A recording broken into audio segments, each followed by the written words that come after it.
over the Florida Gators last night from the cocktail party. Woo, woo, woo. Bulldogs reign once again. Oh, well, what's going on with y'all, ladies and gentlemen? Another show. Well, like I said, we're starting off the show with things that are happening again. Like my Bulldogs went down to Florida and whooped butt again. Now we're going to focus on other things that are happening again. Like the college football playoffs hating on my Bulldogs again. Khaki pants get caught doing something sneaky again. NBA coming up with new ideas again. Harden gets traded again. McDaniels gets fired again.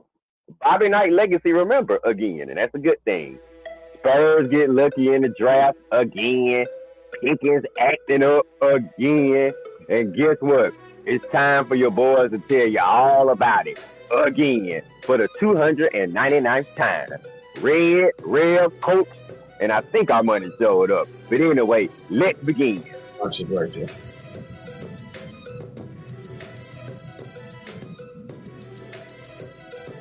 And I see Rev has his doppelganger on here today. Rev, you just need one Rev, not your twin brother. Okay. They got it live. Somebody muted. Rev, I Muted, think you muted. Rev.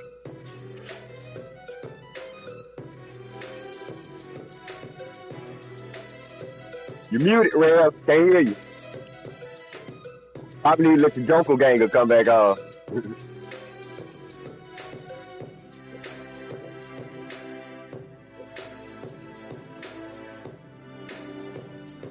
Rev, you muted.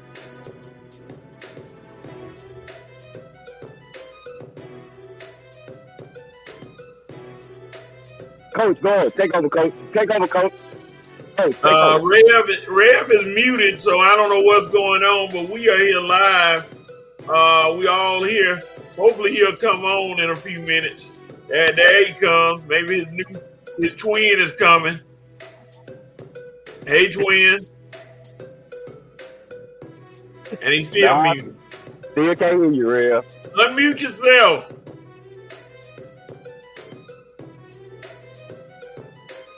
Rev is having technical difficulties, so we're going to try to move the show on as best as possible. He doesn't know he's muted.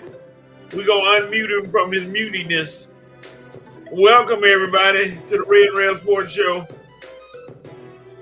We are live. Myself and Red are live from the ATL show. Armani is live from the Palatial Studios in Virginia Beach, Virginia. And Rev is coming back. Somehow, some way, he'll be back. So we're going to keep it moving. We're going to move the show along, and we're going to move right on to the numbers game.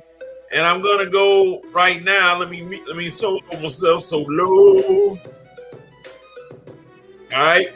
Number is 299, and I'm going to go over a young fella who just recently, I believe, made the Hall of Fame. And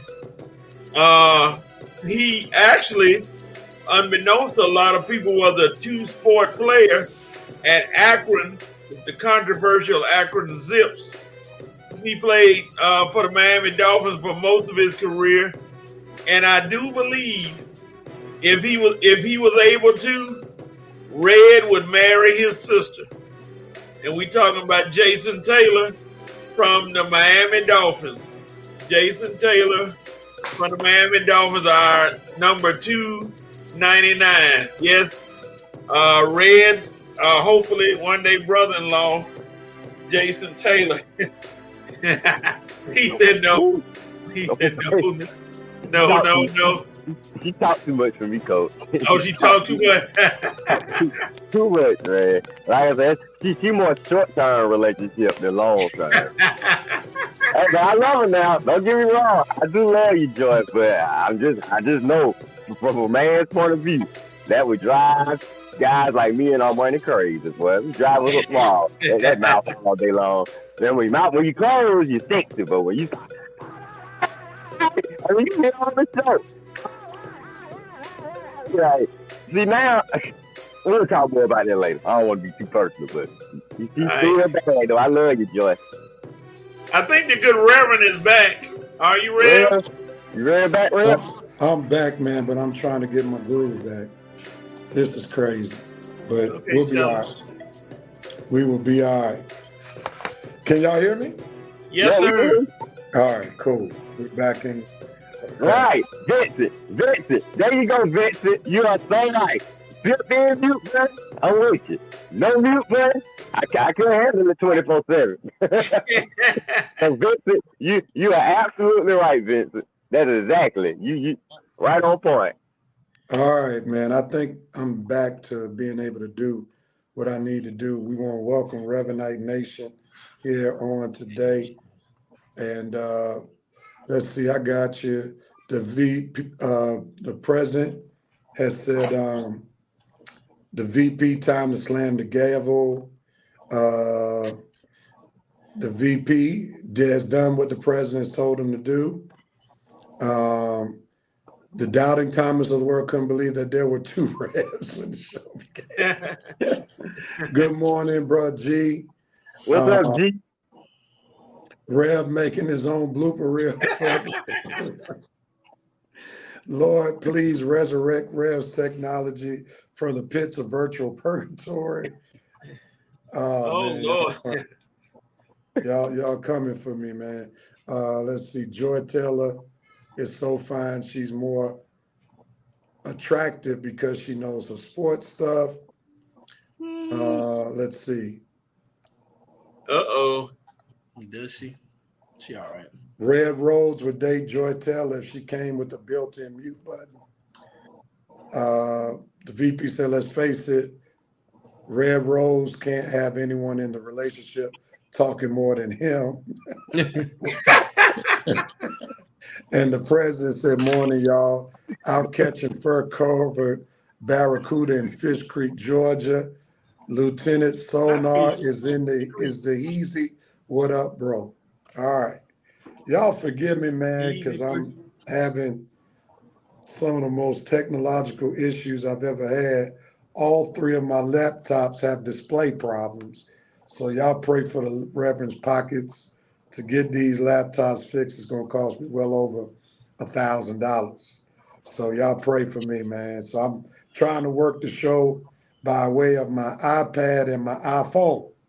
So that's why I've had the technical difficulties, because this is not normally how I roll. But nevertheless, we're gonna move on. I think I can speak for Coach when he says, Rev, you can have as many problems as you want. I can't talk. All right, well, Revenite Nation has been welcomed, so we're gonna move on to how we normally do it, to our dope, nope, and cope session of the show. Let's see. We may not have as many solo shots today, but we'll try to make it work. Coach, you go ahead and get started. What you doping on today? My dope moment goes to Haley Armenti. I believe that's her name. I don't know if this was said last week, but she became the first female to score points in a FBS game for Jackson State. And, you know, I don't give Jackson State too many props, but I'll give them props on that one. She kicked the extra point, and they celebrated like it was 1999. So Haley Armenti, she gets my dope moment for becoming the first female to score in a FBS football game. All right, well, that's dope. All right, let's go on. Red, what are you doping on today, sir? I'm doping on one Will Smith. No, not that Will Smith. And no, not that Will Smith. I'm talking about the Braves Will Smith. As he is celebrating his third straight World Series this year, 2021, with my Braves, of course. 2022, traded to the Astros mid-season. 2023, traded to the Texas Rangers mid-season. Lord, Will Smith, you are becoming the luckiest piece of a rotation I have seen by far. So we already know, Rev, whatever team Will Smith plays for 2024, that team is probably going to win the World Series. So, Braves, get on the telephone, bring them on back home, so we don't even have to worry about it. Will Smith, you lucky boy. 3 rings in 3 years. That's dope. All right. Didn't think we would be getting a Will Smith reference today, but we got it. Go ahead. Armani, what you doping on? I'm doping on one. Our GM Terry Fontenot, excuse me. Because Terry can see things that we can't see, and I understand what he's seeing, which is why he wasn't aggressive in free agency. He's getting a little flack from the fan base, not for him not going after Sweat or Chase Young. Look, I see what you see, Terry, trying to save all the picks just in case we have to trade up to get our future quarterback next year's draft. So good, smart thinking, Terry. Just keep all your picks just in case, because you never know what may happen. Smart decision. All right. It's on me. And I am doping on the San Antonio Spurs beating the Phoenix Suns not once, but twice on this week. And that bad man called Victor Wembanyama said, if you thought Tuesday was a fluke, come on and hang out with me on Thursday, and I'll give you my career high best 38 points against Kevin Durant and on. Oh, Lord. And Rev. Yeah, Rev, you were right. You did it again. Katie heard him talking. Katie heard him talking. Yeah, KD is stunned on him. KD got power. Lord. He said, Rev. He said, Can you hear Rev. me now? Yeah, we Yeah, hear you good. You good. Come on, Can you hear me? Go clown and Garnett. I mean, Durant. Yeah. Somebody from my church is getting on my nerves, trying to His call mama. me. This is why I KD normally mama do it. just called. I can't hear none of y'all, but y'all can hear me. Yeah. Yeah. All right, for some reason I can't hear y'all, so I'm gonna go back in. But nevertheless, Wembanyama said, "Look, I'll do it again against Devin Booker on Thursday night and Kevin Durant," and he did that thing there.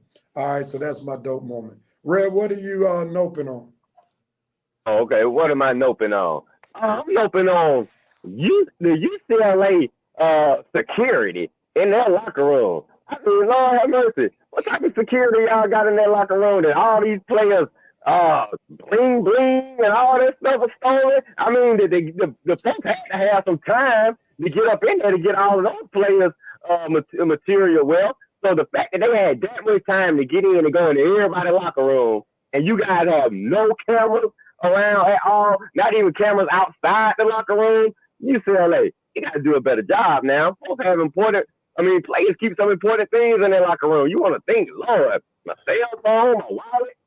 I used to play sports and go to the visitors' arena. Man, I'm glad nobody broke in my locker room. Tell what they would have got. I'm just saying, the athletes just want to at least have a certain type of security in the locker rooms. I mean, you guys can't keep thieves out the locker room. What kind of campus do you have? I know you can afford security cameras on the UCLA campus. We're talking about UCLA, okay? Not Clark Atlanta University, not NBC Morris Brown, UCLA. I know you guys can afford security cameras. It ain't a business in California that can't afford security cameras.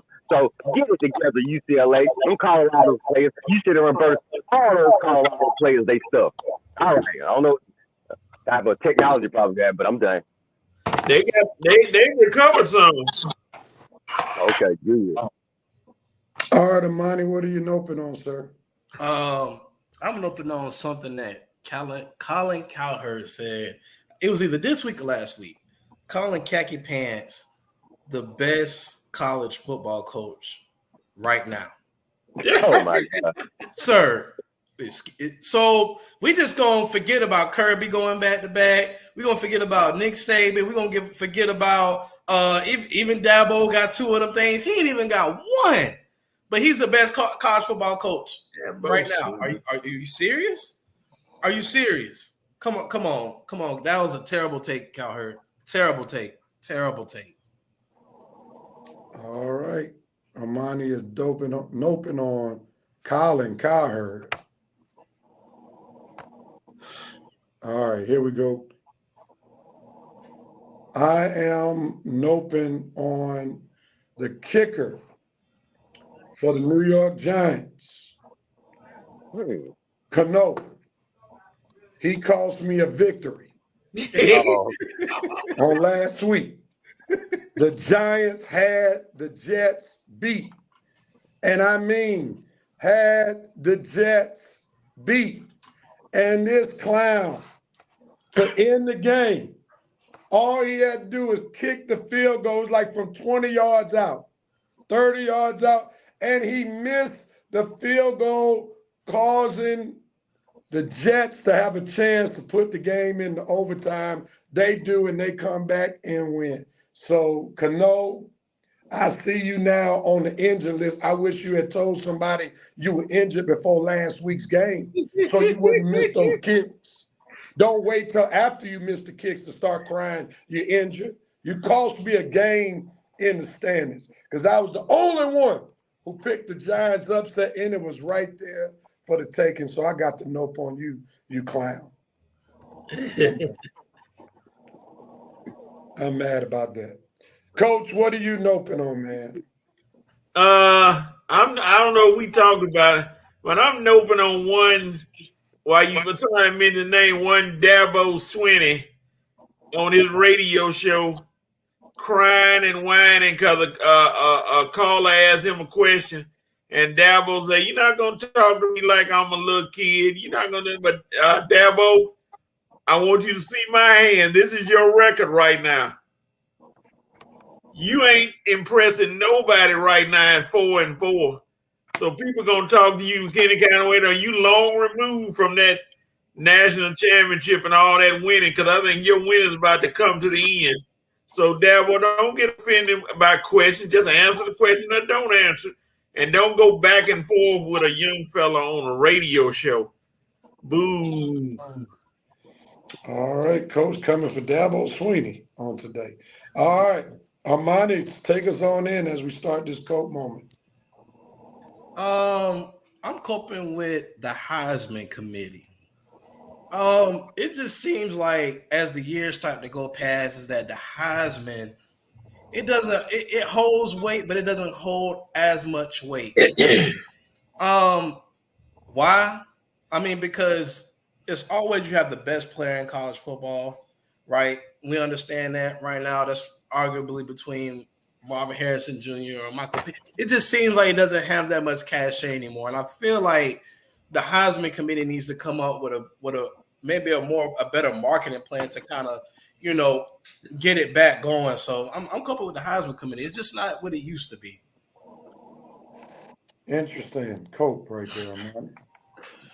All right. I am coping with the fact that the baseball pundits have already named the Atlanta Braves as the favorite to win the World Series.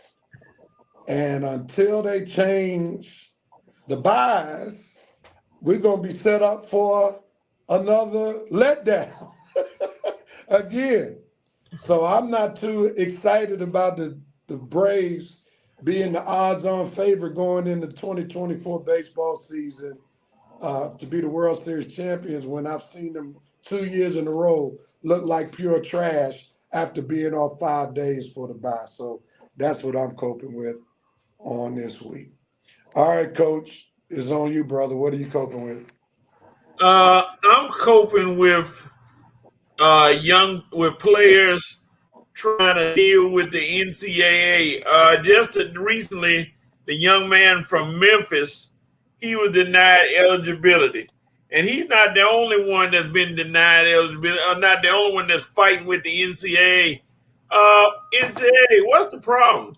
If a player shows that he's eligible, why do y'all keep batting them down and not trying to let these kids play? It's okay. It's not taking money out of your pockets, but it seems like they want to be judge, jury, and executioner with some of these kids' programs. I'm glad the kid from North Carolina got back, but NCAA, relax a little bit. It's okay. You still making money.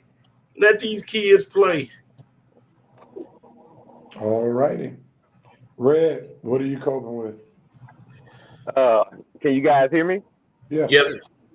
Okay. I'm sorry. They said I was getting a bad connection. Anyway, what am I coping with? Not me. I'm not coping with this. But the Dallas Cowboys, you need to be coping with this. That you are now officially the last link in Dallas sports. I mean, Lord, Cowboys, how far have you fallen? I mean, let's just check this out. The Texas Rangers, the Dallas Mavericks, and the Dallas Stars hockey team have all won a championship since the Cowboys' last ring in 1995. That is amazing. And it's supposed to be America's team? How? You ain't won a ring. You ain't even, you the last team in your city that don't won a ring. Every team in your city has won a ring since your last ring, Dallas Cowboys. And y'all supposed to be America's team? I'm not even sure you Dallas's team. Okay? So please, can we stop with all this America's team and stigmata? Let's take the Cowboys down a peg, okay? The only reason they getting hyped every year is because they own out there spending money, spending all the money, and running all the mouth, okay? Team ain't winning a doggone thing. You're not even the winningest team in your city right now. So, Cowboys, you got to cope with being bottom of the feed, okay? Loserville. You have hit rock bottom, the lowest team in town, okay? And that's what you Cowboys have to cope with, okay? That the Cowboys are not even the winningest team in Dallas right now. So cope with that, Cowgirl fans, and stop telling us how great you all are. Ain't won a championship in almost 30 years. Over 30 years. Uh-oh, I don't know if Reverend Melvin Watkins is still watching. I said, come on, you want YouTube with y'all. Let's go. All right, man. We'll see what the Revenite Nation is noping and coping on right here as we prepare to see what they are. The VP is doping on Will Levis, throwing for 238 yards, 0 interceptions, 4 TDs against the Falcons. The president is doping on Will Smith, 3 consecutive World Series championships with 3 different teams. What did he contribute to that team? Absolutely nothing. Nothing. Right. The president is doping on Anika Sorostan. LPGA becomes a member of the Augusta National Club. All right. Be an all boys club, but they let her come in. What's up, Joe Black? The VP's noping on Kyle Shanahan, virtually blaming DC for teams' recent losses. Never mind, his QB pet project has recorded 3 TDs and 5 INTs in the last 3 games. Boy, Brock Purdy's falling real hard these days. The VP says KD's buckshots cut. Rev internet line. Man, he got to do something about that hair, man. Just cut it off. So far, I'm tired of looking at that little bald spot in the back of his head. The VP says UCLA security trash, do better ninjas.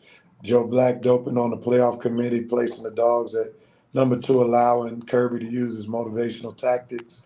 Reverend Watkins says, Red, your sound is muffled. We want to hear you loud and clear, Memphis. The Falcons are now the oldest franchise in sports without a ring. Joe Black is coping on, I guess that's Arthur Blank or Arthur Smith, one of them. The VP says the only business in LA that couldn't afford security cameras is Red Rose Fabulous homemade bean pies on Wilshire and Sunset. Joe Black says he's coping on Arthur Smith is still calling plays. Good morning to you, Veronica Parrish. Glad to have you on the Red and Red Sports Show. VP said to Pastor Watkins, you're going to have to pay for better audio. Laugh out loud. Dante Armstrong said, heck, like a month ago, Colin Coward said he traded TJ Watt's Pickens. I guess he meant to say George Pickens, called him Garage Pickens, and 3 first-round picks to move up the draft to get Caleb Williams. Cowherd been tripping these last few months. VP's coping on Kyle Shanahan is the coach for our Niners. You can't tell me that Trey Lance was that bad. Oh, well, bing, bang, bong, bing, dang, bong, 49er gang, yeesh. All right. We got you. Appreciate you correcting that. I knew you know his name. Coach, never mind. He was a grown man yapping with a kid. I love it. The president says super dope Magic Johnson becomes billionaire status. Melvin Watkins said, Red, take your blood pressure pill. We the boys. The president's coping on the hate for LeBron James. remains real. All right. VP said, Lieutenant Sunar, I have a theory about the Heisman marketing. Burrow was the last white winner back in 2019. They haven't had a great white hope to market behind. Penix and Harrison are head and shoulders above everyone else. This year's lackluster Heisman's hype sounds by white. Winston Thornton said, what's going on, fellas? What's up, brother? What's up, Winston? Prez is noping on. I'd rather drink a Corona than to watch Henneke on the Falcons. Maurice Mo Gamble is doping on Big Victor Wimby. He's going to be a problem. Can do it all. 7'4", 19 years old. I gotta agree with that. G noping on the NCAA tournament doesn't make sense. We'll try to make it make sense to you later in the show. Vincent Woodruff, repeat after me. Rev Internet Storm Stand. All right. Let's move on, gentlemen. From the Dope Nope Coke, let's get some quick commentary on the college football picks. College football playoff format is now in full blast, and the first rankings came out. Ohio I State. gotta get my hub manager to watch this show because he's an Ohio State fan. Ohio State came out to be number 1. Georgia came out to be number 2. Michigan number 3. Florida State number 4. I'm gonna ask you all. We're gonna do a little bit, and I wish I had my laptop, but I'm gonna try my best. We're gonna do a little fair or foul right here with these rankings. Do you think they're fair or foul? Fair or foul? So let's try to play with that theory when it comes to these 4 rankings. Fair or foul? So I'm gonna start with the neutral person. That's not, well, we got 2 fans of teams that are not on here because Coach didn't have to worry about USC making it. So fair or foul? These rankings. I'm gonna say. Coach. Oh no, Coach, man, we going with Coach first. Oh, you going Coach? My bad. Yeah, your team close to the rankings. Your team is close. Coach's team is holding on Out to of a it. thread to be in the top 25. You know, Holding on by a pinky. by a pinky toe. Go ahead, Coach. I defer to our money right now. There's no deferring. Go ahead. Fair or foul with these rankings. I would say I'm gonna use your favorite word. It's foul. No, it's fair because, of course, you know the committee, all them guys sit up there, and the first thing they always look at is strength of schedule. You know that's the first thing they're gonna try to pull out of the pocket. But in my opinion, the first one is about as worthless as the preseason ranking. It means absolutely nothing to me because I mean they undefeated, yay. They're the top team in the country, yay. The order they got, I mean, it's gonna change. It like your boy Stephen A. said, the list is fluid. It's gonna change. It'll change soon. I mean, these next 3 weeks are gonna shake out a lot of stuff in college football because you got all of them. I think are playing tough teams, except for Florida State, who should be number 1 probably because they ain't got nobody left to play. As far as the college football season is concerned, Florida State gonna coast in there real quietly because they got nobody left to play, and the other teams have the potential to maybe lose a game. But you know, Florida State, who are they playing? You look at their schedule; it's terrible. So it's fluid. This list is gonna change at least 2 or 3 times before the end of the season. Coach. The great Maceo Hurd Jr. from the Crush had a message for you and your team. Wait a minute. Let me see what Maceo said. Bye-bye, Trojan. The Rebels are done. Maceo, I'll see you Monday, Maceo. I got the hand. I'm in trouble now. He gave me the hand. I'm What's done. up, Nando? Glad to have you on the show, bro. All right, What's up, Nando? Amani, same question, man. Fair or foul these rankings? I'm gonna say foul because I mean, if you look at it from a college football playoff committee standpoint, fair. But I mean, because Ohio State has beat some of the top teams in the country, and Georgia hasn't played. I mean, they got Missouri today, Michigan, Ohio, and Florida State. They've had maybe one or two, maybe one ranked opponent that they've beat, and Florida State almost choked against Boston College at Boston College. But my personal opinion, until the defending national champion is dethroned, they should remain number one. That's always been my personal opinion. Georgia is two-time back-to-back national champion, so they should be number one until somebody dethrones them. So, with all that being said, it's both to foul. I'm gonna say foul actually. Correct. It's fair and foul depending on how you look at it. If you look at it from the college football playoff committee standpoint, it's fair. But if you look at it from a non-object, and let's be honest, most of the committee is made up of Big Ten guys anyway. So all those guys are Big Ten guys. Most of them anyway. Most of them. I think Archie Manning is on the playoff committee selection as well. But he's an SEC. No, I was saying that he's an SEC guy. But right now it's foul because again, Georgia should be number one until they are dethroned. All right, let me read these comments before I bring in Red. Fair. Georgia ain't played the 371st schedule. It's about as soft as the Falcons schedule. Danny Johnson Sr., glad to have you. He says foul. That's what happens when clowns are the ones who have no idea what they're doing. I'm surprised they don't have the Alabama Turds number one.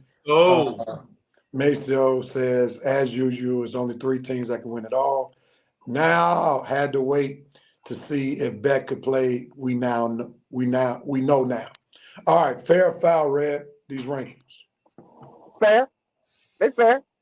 Because like you say, if the college football committee is based on strength of schedule, then you had to know that UGA wasn't gonna open up number one because we got a particularly weak schedule this year. But it's weak because we don't whoop everybody's butt the last 2 years. They come figure out a tough schedule for us in this third year.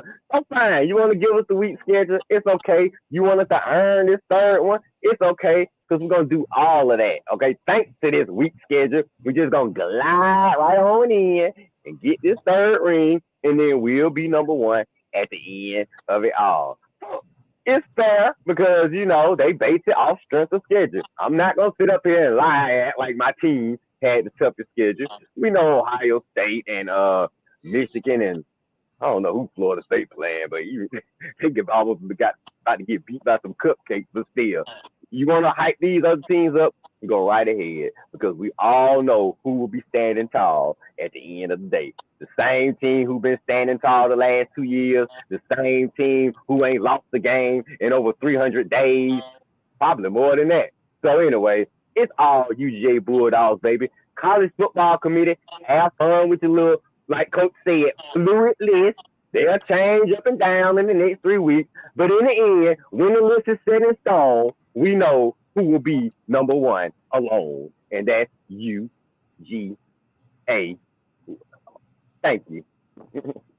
I'm going to join the fair crowd in my take. I'm going to disagree with Amani. You can't use defending champs as a criteria because you have to look at those forces that made Georgia that juggernaut last year are no longer on the team, like Jalen Carter on the defensive side of the ball. And I would never say this, Stetson Bennett was the quarterback, but he was the one responsible for the 2 championships along with the UGA's defense. So this is why you just can't base it upon last year. We see what TCU is not even in the mix, and they were the runner-ups. So therefore, you can't use last year. And I mean, Georgia, to be honest, could have been as low as 3 if we're honest, because Florida State's victory over LSU is more impressive than any victory that Georgia has had so far. Yeah, but I forgot. I think Georgia is getting some grace because part of their schedule was beyond their control because they were supposed to play Oklahoma, and the SEC took that game away from them, and then they had to schedule a cupcake. So Georgia did go into the season expecting to play a top-notch team and probably to their advantage now. They didn't have that game because they could have lost that game against Oklahoma because Georgia did not look like they were ready to play a top-notch team early on. So it's good in retrospect that they probably didn't have that game, and now they have a chance to run the table. Their destiny is in their hands, and it's quite conceivable that they'll be up there. And as Maceo stated earlier, Michigan and Ohio State's going to cancel each other out. Both of those teams probably will not go to the Final Four. So we'll definitely see this fluid change each week with the college football playoff. But let's move forward and talk about our NCAA picks for this week. And we got quite a few games on the slate this week. And we'll look at standings. Y'all forgive me. Because I'm not on my laptop, I can't make it as clean as I would like to. So our faces are about to be covered. So get ready. These are our standings from last week. Coach and Armani went 6-1. I don't believe this. 6-1. Coach's only loss was Oklahoma. Armani called Kansas but lost Utah. And that was his only loss. And then Red and I went 5-2. Coach is up a game on Armani, 4 games on me, and 5 games on Red. We're going to really see how well Armani does picking while on camera today. Because he's been doing a phenomenal job picking games off camera. So we're going to really see if he's got the juice this year or he's got the off-camera juice. So time. All right, Money. You got the juice like Tupac on Money? You got that juice, or you got it like Omar L? Which one? I don't know. We finna find out, man. We finna find out. Just don't be like Raheem now. I'm gonna try to give us some music while we're picking. Hopefully, it won't be too loud. Let's do it.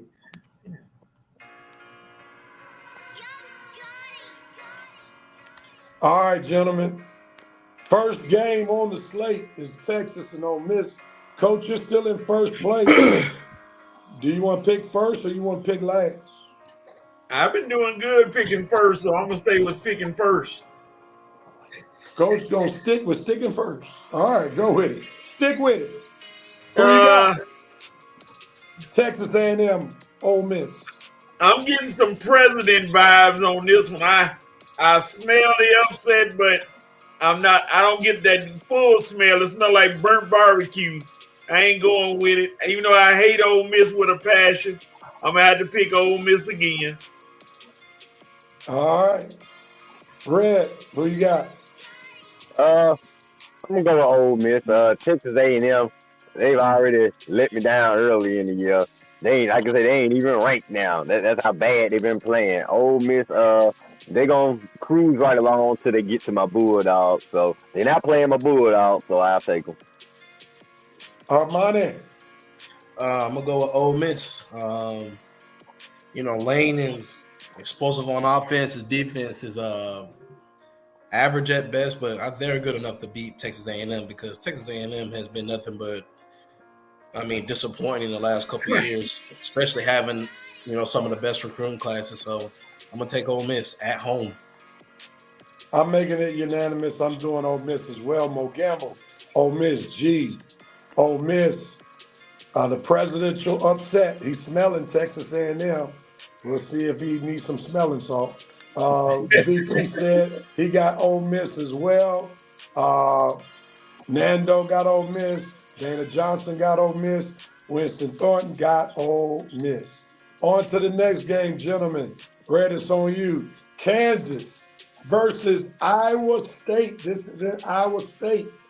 Why do I always get down with these Iowa State? Always in the big games, and this usually be the key to me winning the tournament or not. Because if I can correctly guess this one, it might put me right back in it.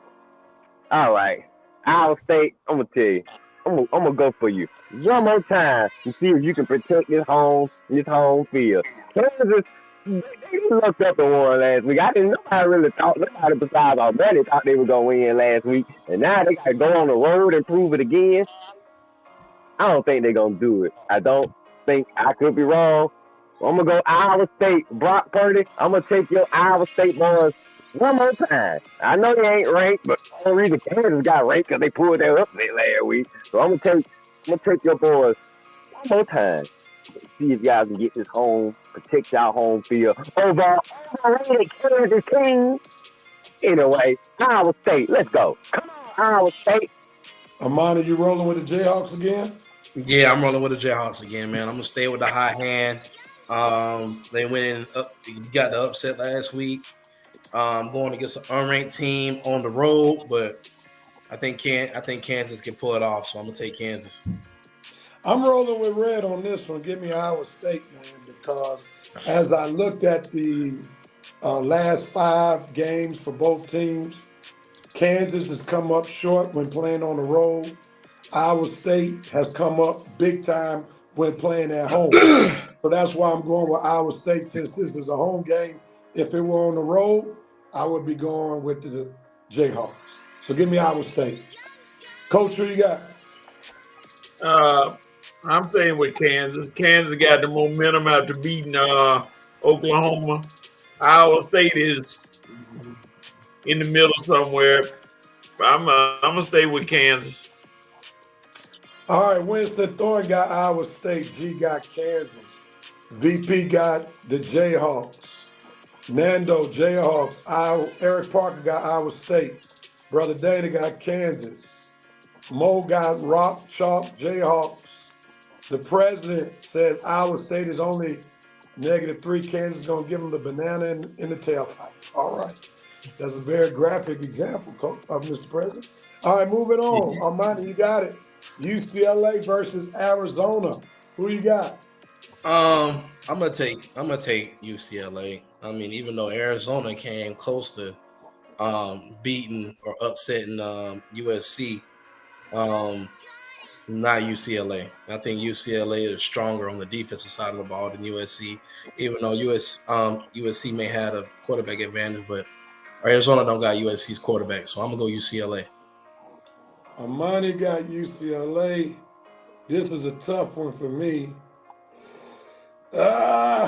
UCLA, last 5 on the road, they went wild on Stanford. They only beat Colorado by 12 at home. Arizona beat Oregon State last week. Lost in overtime to USC on the road. Blasted Washington State at home. They're a good home team. Give me Arizona. Going with the upset. Give me Arizona. Who you got, Coach? I'm going with Arizona as well. That quarterback, Fifter, has improved every game, and he's getting better and better. And that kid, look, he makes plays when they're not plays. And he's doing a whole lot. He got him a good receiver in the young man, what's his name, McMillan. So I'm going to go with Arizona. Ray, who you got? All right, our money.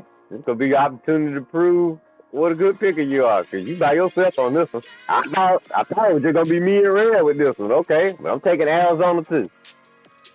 Along with our money. Let's see. Revenite Nation. G, UCLA. Winston, UCLA. Nando, UCLA. Eric Parker, UCLA. Mo, Arizona. VP said, I love the Beverly Hills Cops reference. Perez. Dana Johnson, UCLA. The VP, UCLA. The president said Arizona got me the upset over Oregon State last week. The train stops in UCLA. Got UCLA. Please check underneath the seats for all your belongings for you.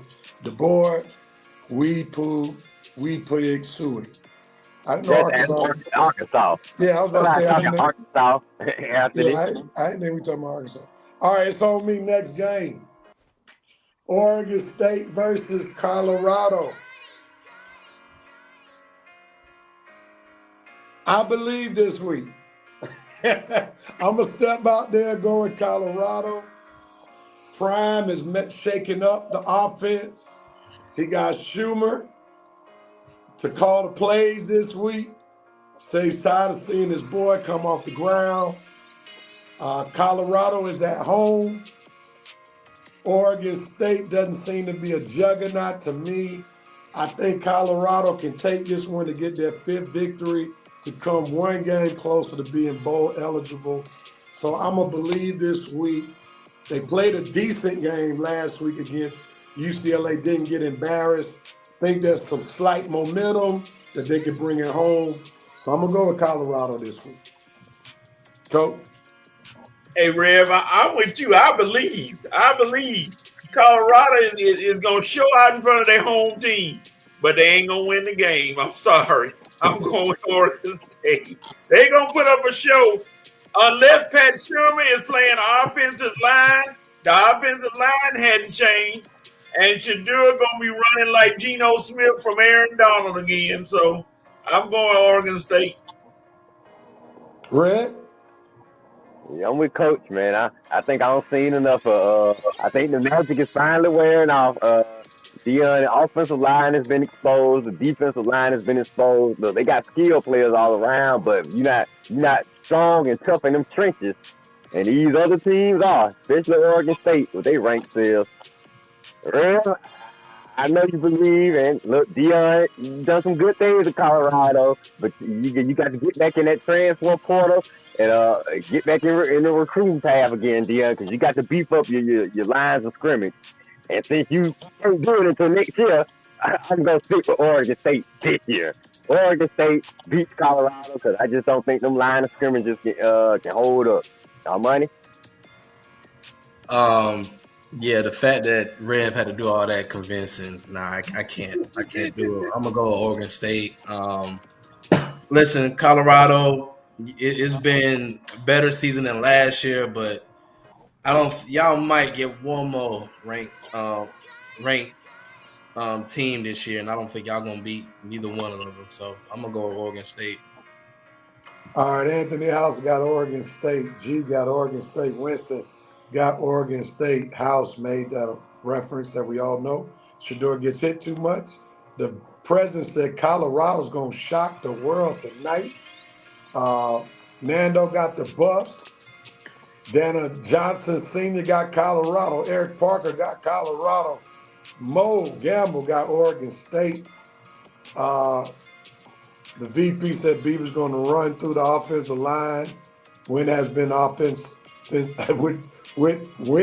offensive all year long. The Beavers shouldn't have any problem creating a dam out of fragile offensive line. Alexis Hill got Oregon State.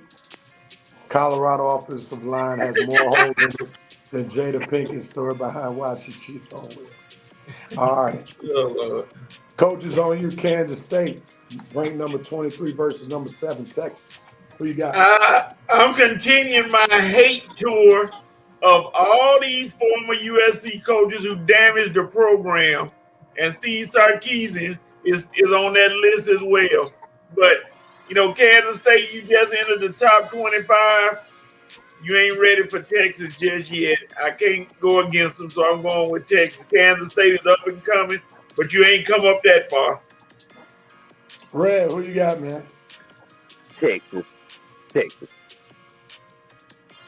Almighty?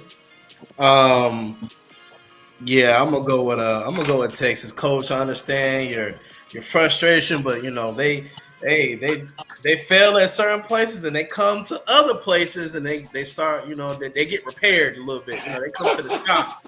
They get repaired a little bit, we send them off. We send them off so they can do good in other places. But I got you, Sark. You came in and beat us this year, but that's cool. That's cool. Hey, Texas. I'm going to make it unanimous. Texas. Coach, I thought if you're going to make the hate tour real, that's what pick I'm against saying. them. That whole speech was worthless. If you don't pick Texas, I didn't even want me adding on nothing. Just Texas. First After of all, listening to that, I just Coach gonna said, actually pick I'm gonna Kansas continue State. the USC hate tour and Yeah, yeah, pick the you know, team, pick the you know, team with the coach but who I hate against.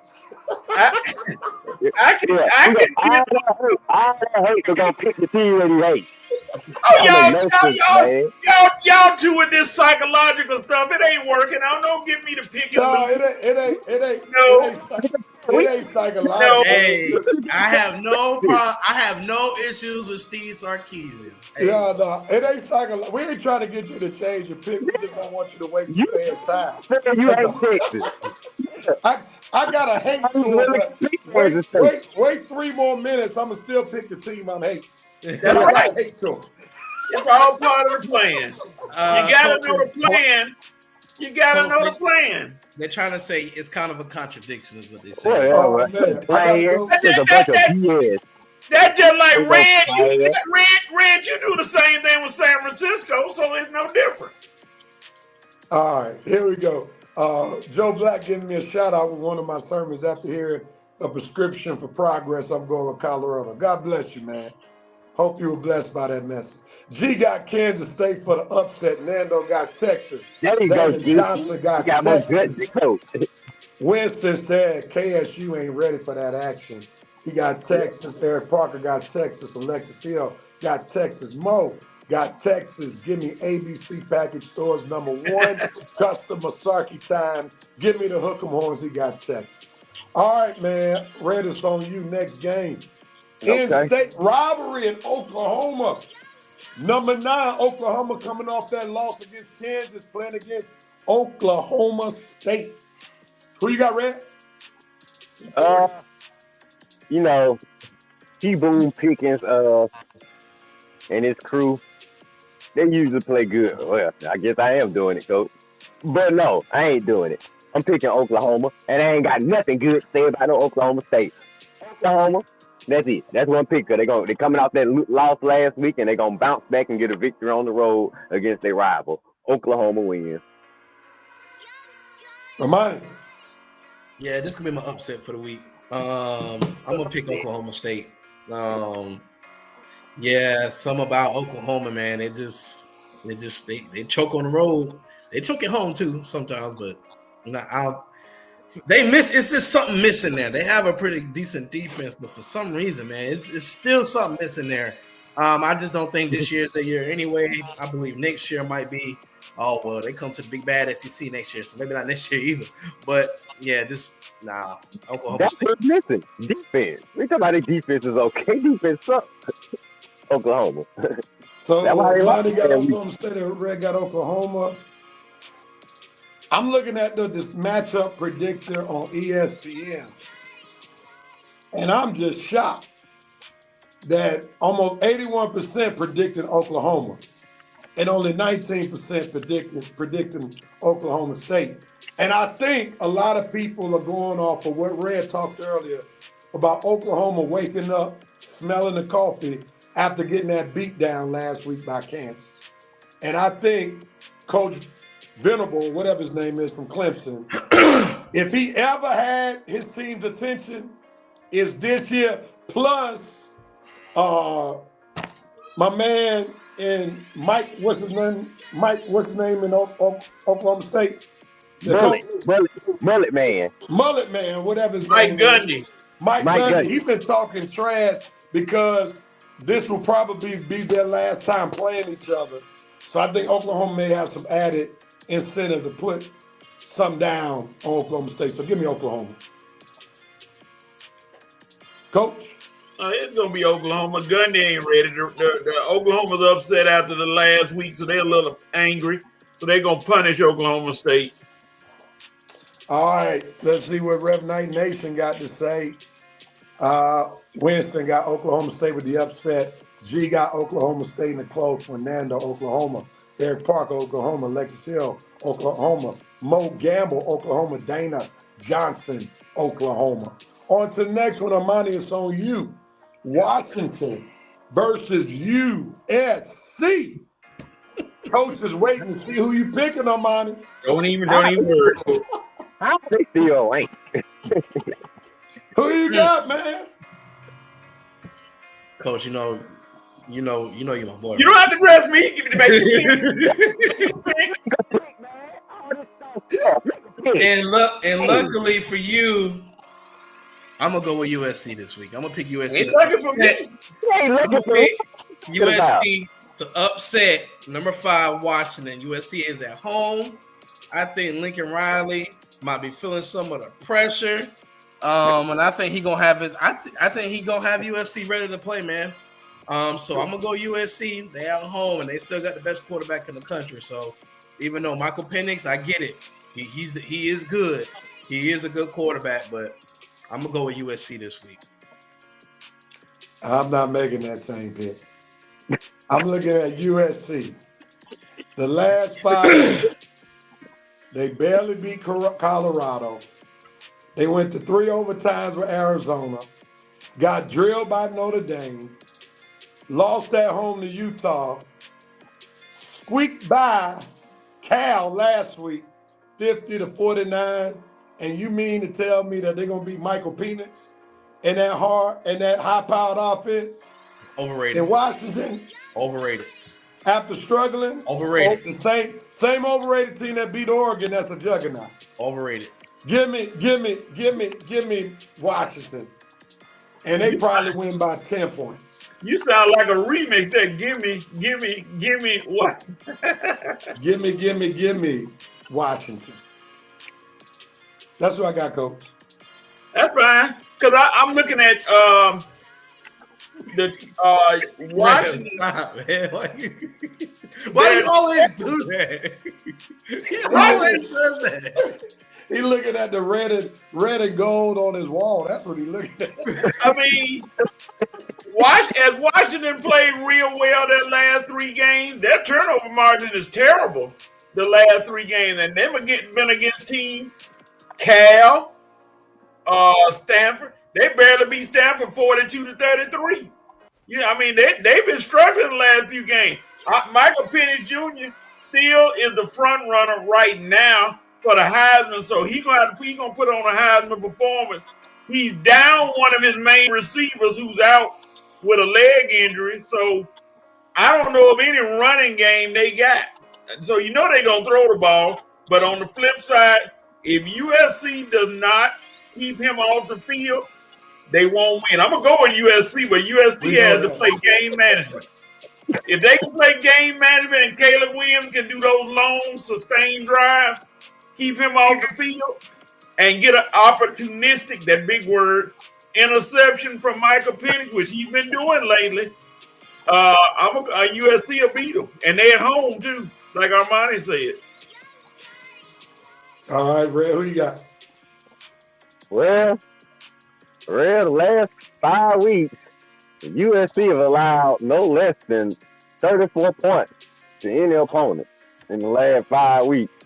And now they play on a high-powered Washington offense. I mean, you can only base on what you see. So I know that the defense is going to allow 34 points at least. I guess the question is, how many points is USC going to score?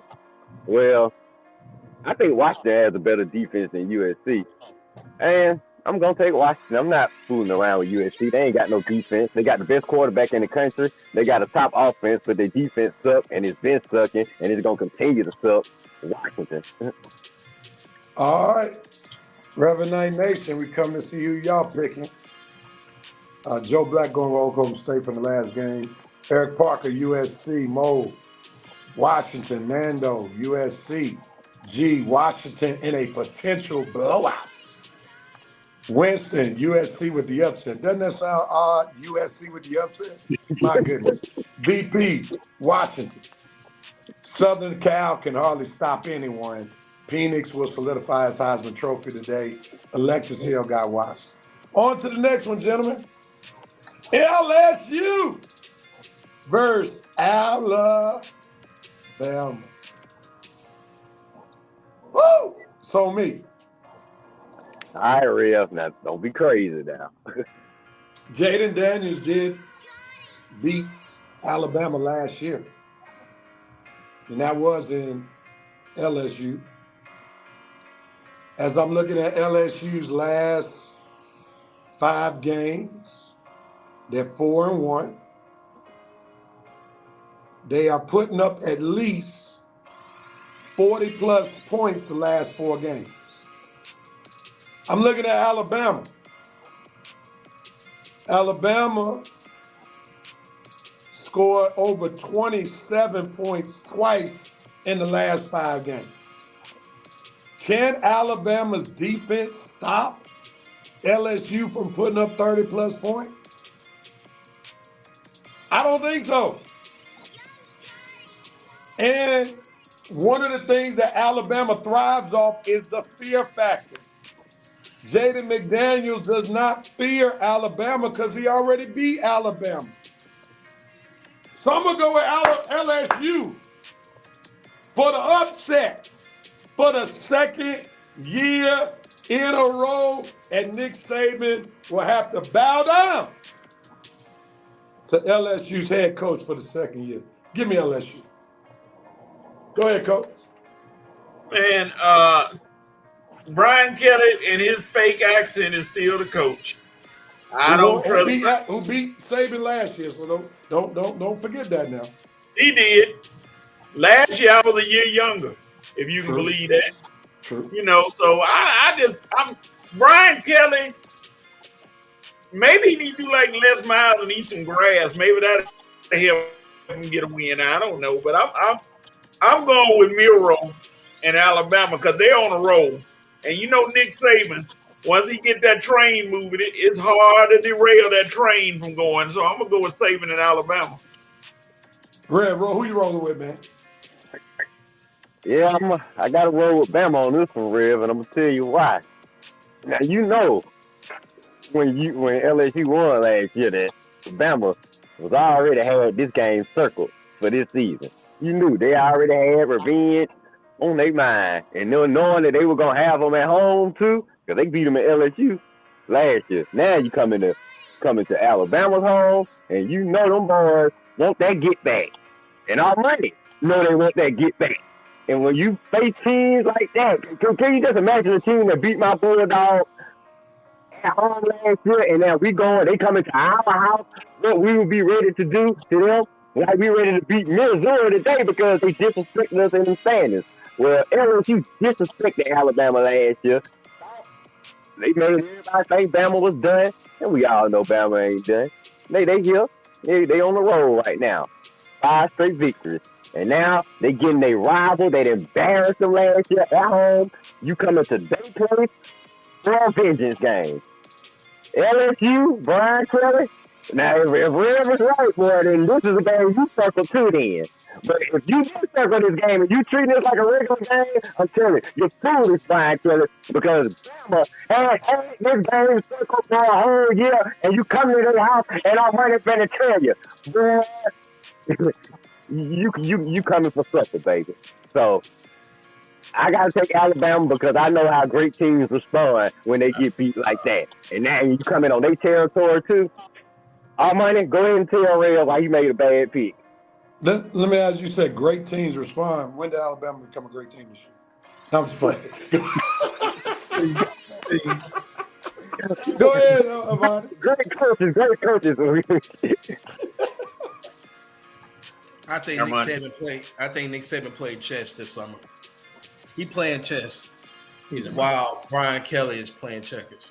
Who was Notre Dame's OC when Brian Kelly was the head coach? You tell us. Tommy Rees. That's going to be the difference. Tommy Rees knows Brian Kelly. He spent most of his years under Brian Kelly. This is another, another one of those things where Nick Saban was like, okay, you beat me last year. Okay, I got you. I'm going to get your old OC.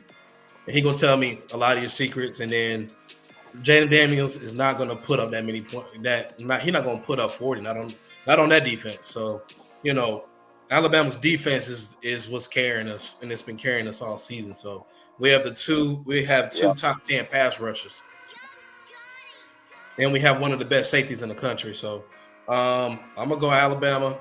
I'm gonna go Alabama. We got to have it. Real quick question, because I know you got to go in a minute. Who's the best quarterback Alabama has faced this year?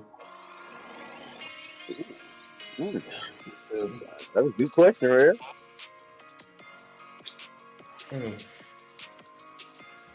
Mate.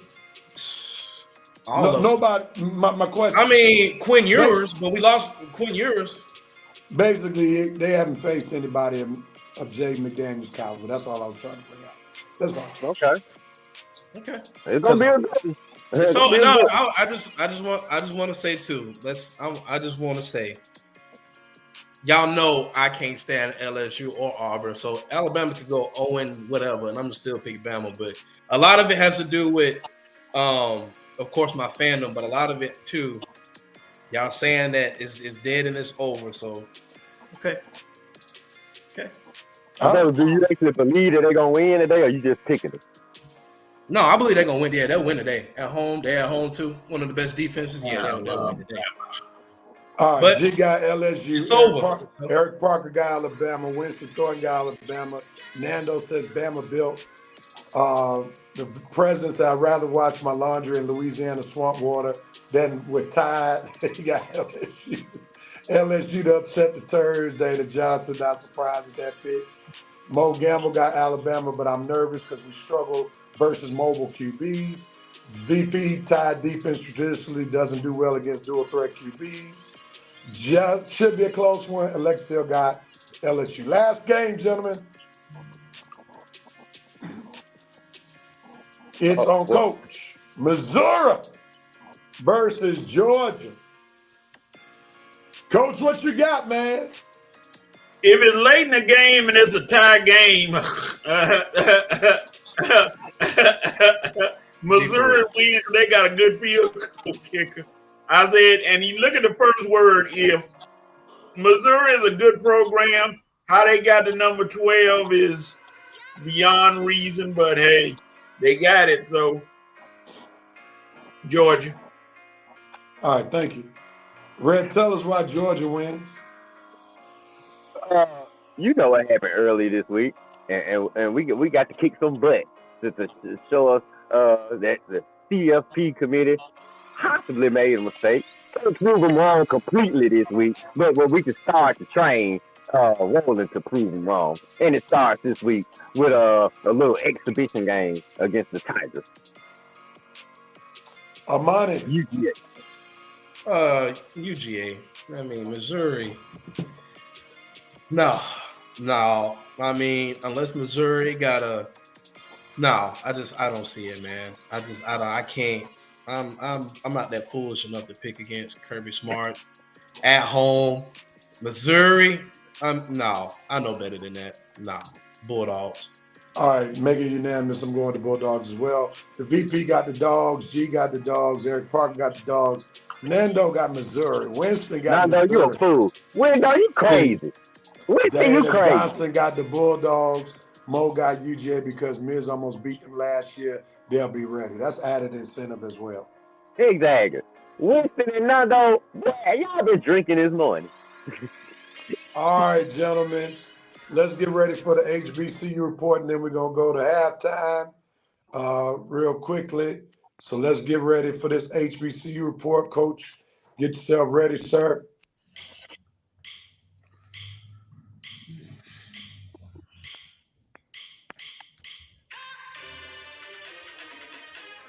Here we go, Coach. All right, here we go. Back at you with the HBCU report for this weekend. We saw on Thursday my MBSU Delta Devils continue their growth spurt or fall by losing to Bethune-Cookman 20-7. We got some good games on Saturday. Florida A&M and Alabama A&M, which is going to be a tough one in Alabama for Florida A&M. Texas Southern played Jackson State. UAPB goes down to Prairie View to play Prairie View Panthers. Southern and Alcorn, the winner of that one, may make a move toward the SWAC championship. And you got Grambling and Alabama State. Moving on to the next one, the MEAC. Howard plays SC State. Delaware State goes against Morgan State. and Norfolk State playing against the possible, look like the MEAC winners, North Carolina Central. Moving on. SIAC, Kentucky State against Central State. Lane Gate goes down to welcome Savannah State. Albany State and Fort Valley. That's going to be a good one down in Columbus. Benedict plays Allen. The Battle of Atlanta right around the corner. Clark Atlanta against Morehouse. Miles plays Tuskegee. And Edward Waters, the elementary school, plays Virginia Lynchburg. The score that will probably be 2-0. Moving on to the CI AA. You got Elizabeth City against the Bluefield State. Johnson C. Smith against Livingston. Lincoln, Pennsylvania against Bowie State in Lincoln. St. Augustine against Shaw. Virginia Union against Virginia State.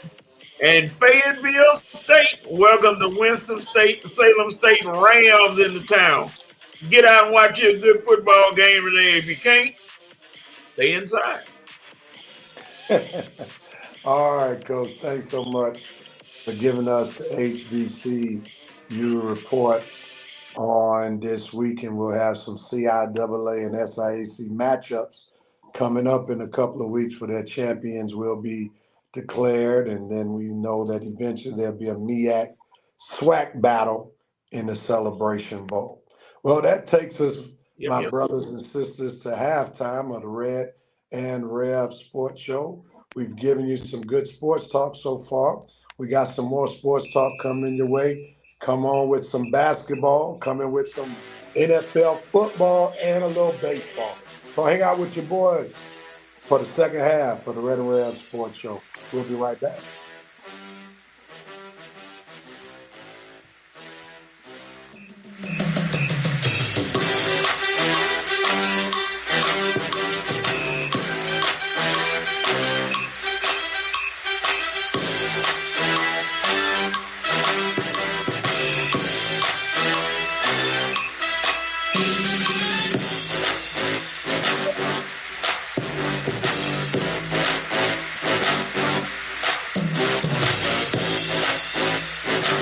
Mom, you okay? I'm sitting in the car. Oh, okay. All right, I'm sitting on it.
And we are back on the Red and Rev Sports Show for the second half of the Red and Rev Sports Show. So let's get ready to get right back into it, gentlemen. Coach, are you joining us? Girlfriend came on again? Coach, you got to tell the lady the hours of the Red and Rev show. No, the mic was muted. I muted the mic. Coach brought his lunch on the set today. Together. Oh, it's lunch. That's what happened. All right. Real quickly, gentlemen, Rangers win the World Series. Any thoughts about the Rangers taking down the Diamondbacks 4-1? Man, they were the top of the American League about a decade ago. When Nolan Ryan, Josh Hamilton, Ron Washington, and the crew, when they had a very disappointing end to those when they lost to the Cardinals after being a strike away from winning the World Series. And I guess they spent the next decades either retooling or rebuilding the farm system or whatnot. But eventually, I guess they got enough money to spend some money, and they brought in Corey Seager. You brought in Marcus Semien. You brought in Jacob deGrom, even though he didn't help you this year.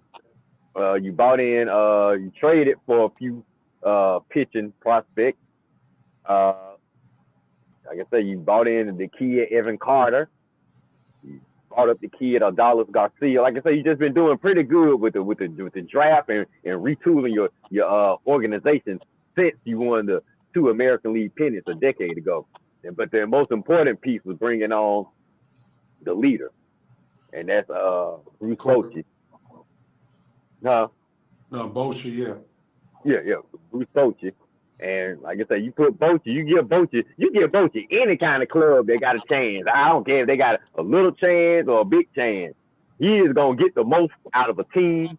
He is gonna get the most out of players. And they put it with Chris Young, the GM, former player, and he used to play.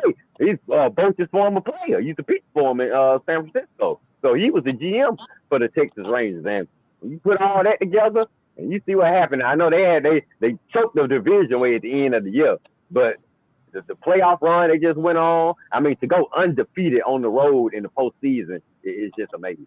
And you got to give your props to Chris Young, GM, Bruce Bochy, the manager, and just a variety of players from the farm system and free agent and trades that just put it together and formed a very talented and formidable World Series champion in the Texas Rangers.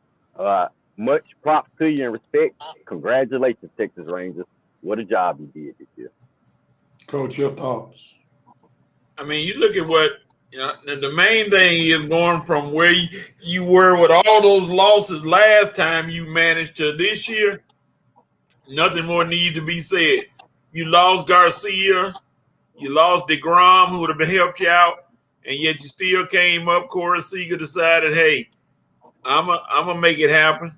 And Corey Seager, I want to thank you because you helped the broadcast bring back my favorite player of all time in Major League Baseball, Reggie Jackson, and put him up on the board. You tied his record, so I'm good with you, Corey. Good win by the Rangers. They'll be around for a while, so unless they lose somebody.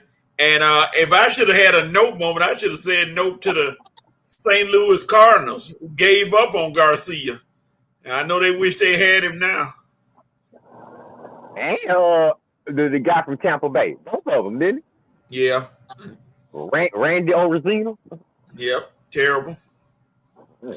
Well, I was listening to somebody earlier this week kind of explaining how Texas built this team together. And of course, they had their farm system, but they just taught teams how to spend money on free agents. And what they said was they brought in not only great players, but good character guys who could help be good in the clubhouse, i.e. Corey Seager and Marcus Semien. So they have taught people it's not enough just to spend money on great players, but make sure they're great players with great character. And it's amazing how in 2 years, a team can go from losing 100 games to winning the World Series. So big ups to the Texas Rangers, and we'll see if they'll be able to defend their title next year. I hope they won't, because I want to see the Braves hosting up the 2024 World Series trophy. And that would have been a good one, because that is the World Series I predicted. I thought it was going to be us versus the Rangers. Somehow I knew the Rangers would get out of the AL. I thought it was going to be either the Rangers or the Rays versus the Braves. Man, I would have loved to see that matchup, because the Rangers lineup is kind of like ours. Yeah. And the pitching is kind of like ours. They have one or two good ones, and the rest of it is toss your hat up. So, man, that would have been a good series. Bochy versus Snitker. And sad to say, Bochy probably would have outmanaged. Oh, for sure he would have. And that at the end of the day, I think that's going to be the bigger problem with the Braves, unless they are superiorly talented than the other team that they play against. If it comes down to managerial stuff, we don't have a chance. All right, moving on. NBA in-season tournament. It started last night. Boom or bust. Who wants to say it first? Or do y'all want me to go first on this one? Coach, you go first, and then Rev, you're gonna have to break it down, and I'll just sit here and listen. Well, at first I was like, why? But then I think I'm seeing the format of what they're doing. They just playing regular season games, but they counting for the tournament. So I guess it'll work out. I know the players not mad getting $500,000 a piece for winning. So I guess they buying into it, saying, "Hey, we want to win this thing." So hey, I say now. At first I was with bust. Now I'm saying boom. It's a big boom. I mean, it's probably one of the biggest booms since the play-in. And I think Adam Silver is just showing he's a genius. I mean, what was one of the bigger problems with NBA basketball before Christmas? Folk didn't care nothing about the season. So now what does he do? He makes the NBA season relevant before Christmas. And then they do a phenomenal job identify 2 specific days that will be dedicated to this tournament. Tuesdays and Fridays are tournament days. So every game in the month of November on Tuesday or Friday will be a tournament game. He breaks it down into 6 different groups, 3 groups per conference. The way they broke down the groups, they took the records, top 3 records from last year, put them apart, took the last 2, then they kept doing 3-2, 3-2, 3-2, and that's how they ultimately put the various groups together. So now you get each group, which has 5 teams within the group, they play 4 games, and whoever has the best record or the tiebreaker based upon common opponent or point differential will move to the Elite 8. So that's 6 group winners plus 2 wild cards. The wild cards will be determined based upon point differential, various tiebreakers, and if they're still tied, it goes based on last year's record.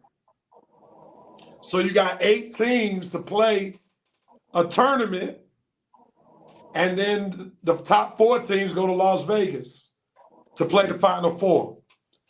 And then you get a semifinals and a championship game.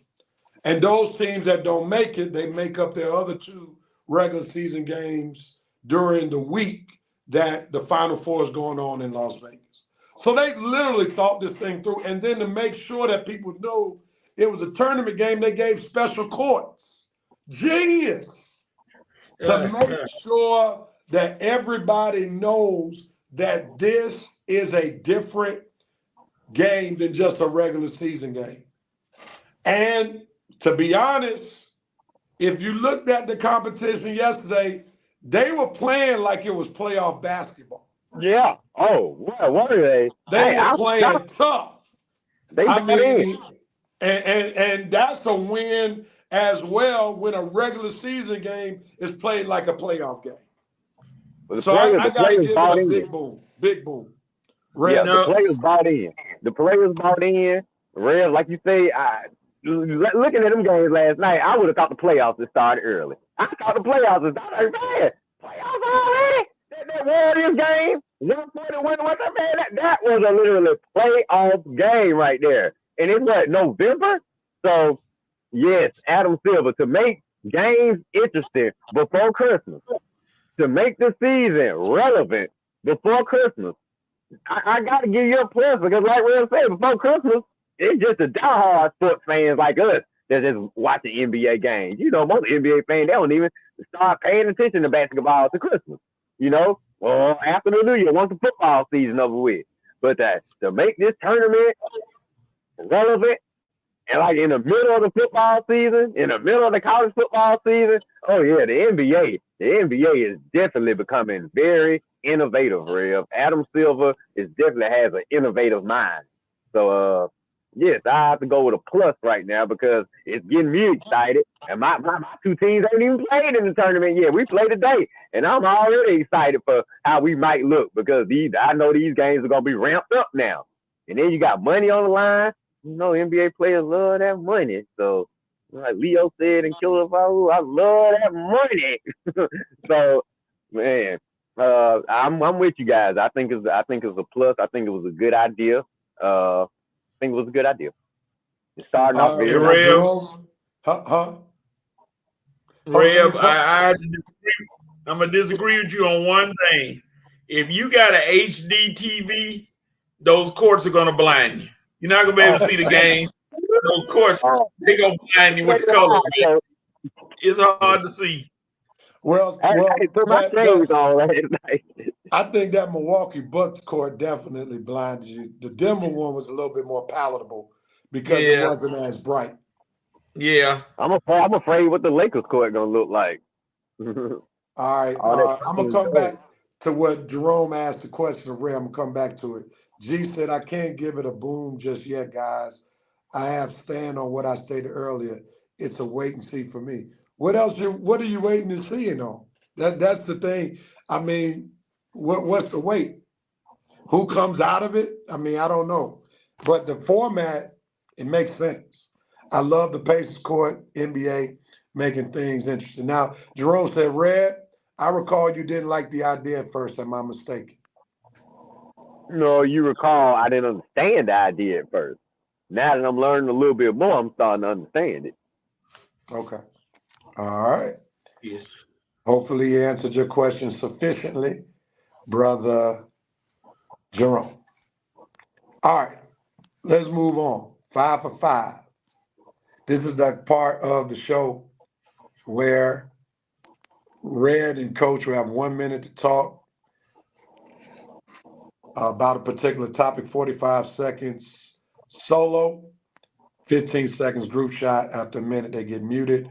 Reverend Nation, feel free to give your insight on whatever the topic is, and we'll post your comments after they have gone. And if there's anything left to share, I'll be happy to add my 2 cents. Okay? All right, let's get down to business. Let me do as the VP would say, Q Lunis, and we'll have 5 on it real quick. I got 5. Oh, yeah. All right, we're getting there real quickly. Here we go, Mr. VP. All right, first topic. Bobby Knight's legacy, the great Bobby Knight, legendary NCAA coach, particularly at particularly at Indiana University, died this past week. We also know that he was Coach K's coach at Army. Coach, I'm gonna start with you. What you say about Bobby Knight? Go. Bobby Knight was one of those polarizing coaches that you either love him or hate him, but one thing you cannot deny, he was a great coach. Last coach to have an undefeated team. And Rev, could you imagine the conversation that's going on in heaven with John Thompson, John Chaney, Dean Smith, and Bobby Knight? My goodness. Woo! What a conversation those guys are having. He's going to be very missed, even though a lot of people thought he was over the top, but the man could flat out coach. God, rest in peace, Bobby Knight. Red, what you got? I would love to hear the conversation between John Chaney and Bobby Knight. Those two heated guys. We have to have the Lord probably playing referee with those guys talking. So, but like you say, Coach, very polarizing figure. The last coach to have an undefeated season. He had some crazy antics, and a lot of those antics will probably be remembered more so for his coaching record. But don't deny, this man was one of the great coaches, okay? Even with the tossing of the tabs or the grabbing of the kids when they messed up, or just overall talking down to the media because I understand they frustrated them dearly. I mean, even with but hey, Bobby, you was one of a kind, man. You made me laugh at times. You made me at times, but man, you was like Coach said, you were gonna be one of the greatest college basketball coaches in history, and I would love to hear those heavenly conversations, man. All right, let's see if Rev 9 Nation has any comments. Q Lunits, that's all. What? All How right. about Yeah, all right, the VP finally jumped in. Bobby Knight was definitely one of a kind. He understood the X's and O's and was unapologetic. 3 championships, 5 Final Fours, 11 Big Ten regular season chips. Won the NIT in 79, 3-time AP Coach of the Year, 5-time Big oh, Ten okay. Coach of the Year. Well done. Bobby Knight, great coach. I know most of the guys who played for him enjoyed him. I knew one person in particular, guy from Mays High School, who played after me, Jeffrey Newton. He was actually on one of those teams that went to the Final Four after Coach Knight got fired, but he loved Coach Knight. So Coach I Knight remember is a Jeff. great coach, and he's from old school. He was one of those coaches that get in your face but love on you at the same time. VP said, I just want to know if they burned Bobby upside down, like you said, if you know what you know. Jerome K said, Bobby Knight in the chair plus court equals toss chair, and that's what many people remember Bobby Knight mostly about. All right, would love if Armani was still here. But Harden gets traded. Philadelphia's free Like, yeah, money. from James Harden. James Harden and PJ Tucker go to the Los Angeles Clippers. The Clippers give the Sixers 2 first-round draft picks. Also, Marcus Morris, Nicholas Batum, and Robert Covington Jr., as well as Kenyon Martin Jr. to make out the trade. Your I thoughts, like Red, the over with there. the big beard That's a now, lot. in LA. What you got, Red? Go. Oh, there's a lot of juniors going over there to the Sixers. Way, you'll be, well, you raising a little clan. I was playing. I'm just glad this saga is over, Rev and Coach. It's been going on too long. Harden, we all know what he is. So, I mean, the Clippers probably have to do more worrying than anybody else. I know the Sixers are happy it's over. And like I say, he's on with the Clippers now. Y'all better hope he don't become the Harden of old, because if he do, he's gonna bring the Clippers down, and I for one will be happy because that means I don't have to worry about them. They out of my Lakers house for once and for all. And after this season, they're gonna be out of our arena once and for all. So I can't wait. Get these losers out of my stadium, go to their own stadium in Inglewood, and I will be happy. And Harden, like I say, Clippers better watch out because you don't pretty much ruin every team you don't been on. Ain't none of your teams got out the second round since you've been there. So hey, like I say, it is what it is, real. Coach. Yeah, Rev, I know you remember back when I said if Harden came to the Clippers, I'm done. But I'm gonna put it that on put a pin in that and put it on a wait and see attitude. You know, he's a destroyer of teams. You know, but I think there's a little bit of him that may play well because he knows this is it. There's no more for James Harden after this. It's over. This is done. He might barely have a change of heart and decide to act like a teammate because there's nothing left for him. He's done after this year. He can't go anywhere else. Nobody's gonna want him, and we're gonna see. But the key I'm hoping for is that he don't take a lot of the time away from Terrence Mann. I got a personal relationship with that kid, so I hope Mann comes back and they don't take all his time away. But I put it on a wait and see thing right now. And maybe, you know, like I said, this is it for him. He's been there, done that. And the only thing I hate about it is you lose Covington, who that's a key player. Morris. All right, we got the mute coach. Went on too long, brother. All right. All right, let's see. The VP said, James, as the world turns, days of our lives, General Hospital Harden. He will retire. General Hospital weightless. it is. Well earned. I have zero respect for that cancer. David Queen, Johnson DH, Stadium, Philadelphia, or Pennsylvania. James Harden trade the best thing to happen for the Sixers. Jerome Case, I give Harden 2 to 2.5 more years before Harden out the NBA. Coach, stand on your word. Don't backtrack now. Harry Britton, just glad he's gone. Clippers gonna pay him big. Vincent Woodruff, at the end of the day, guys, James Harden has already won. He's made and will have made an ish ton of money. His antics, unfortunately, will cloud his abilities on the court. Shameful. And let's see this. He will ruin it, Bo Gamble says. He and Westbrook will be fighting. Let me just say this. I think the Clippers owner got Harden as an insurance policy. One thing we know, Paul George and Kawhi Leonard do not have much of a history playing with each other. Both of them have a history of being injured. I think the owner struggles with the fact that when it's time to go to the playoffs, George and Kawhi are sometimes nowhere near to be found.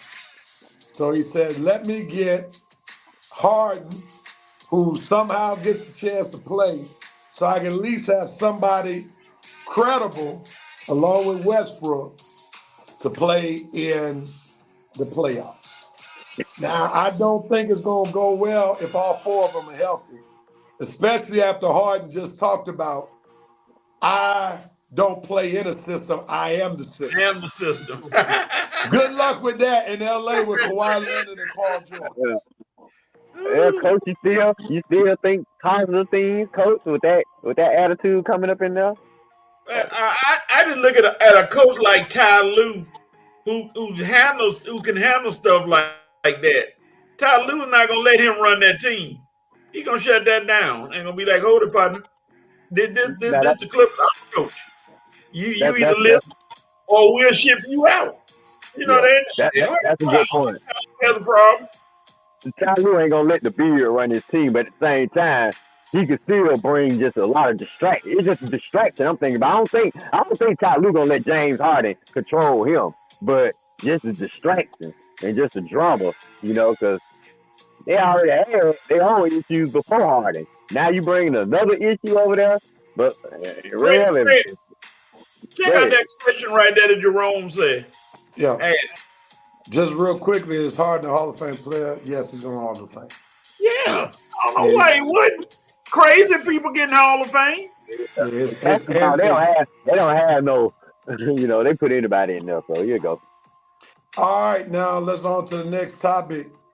Coach, it's on you.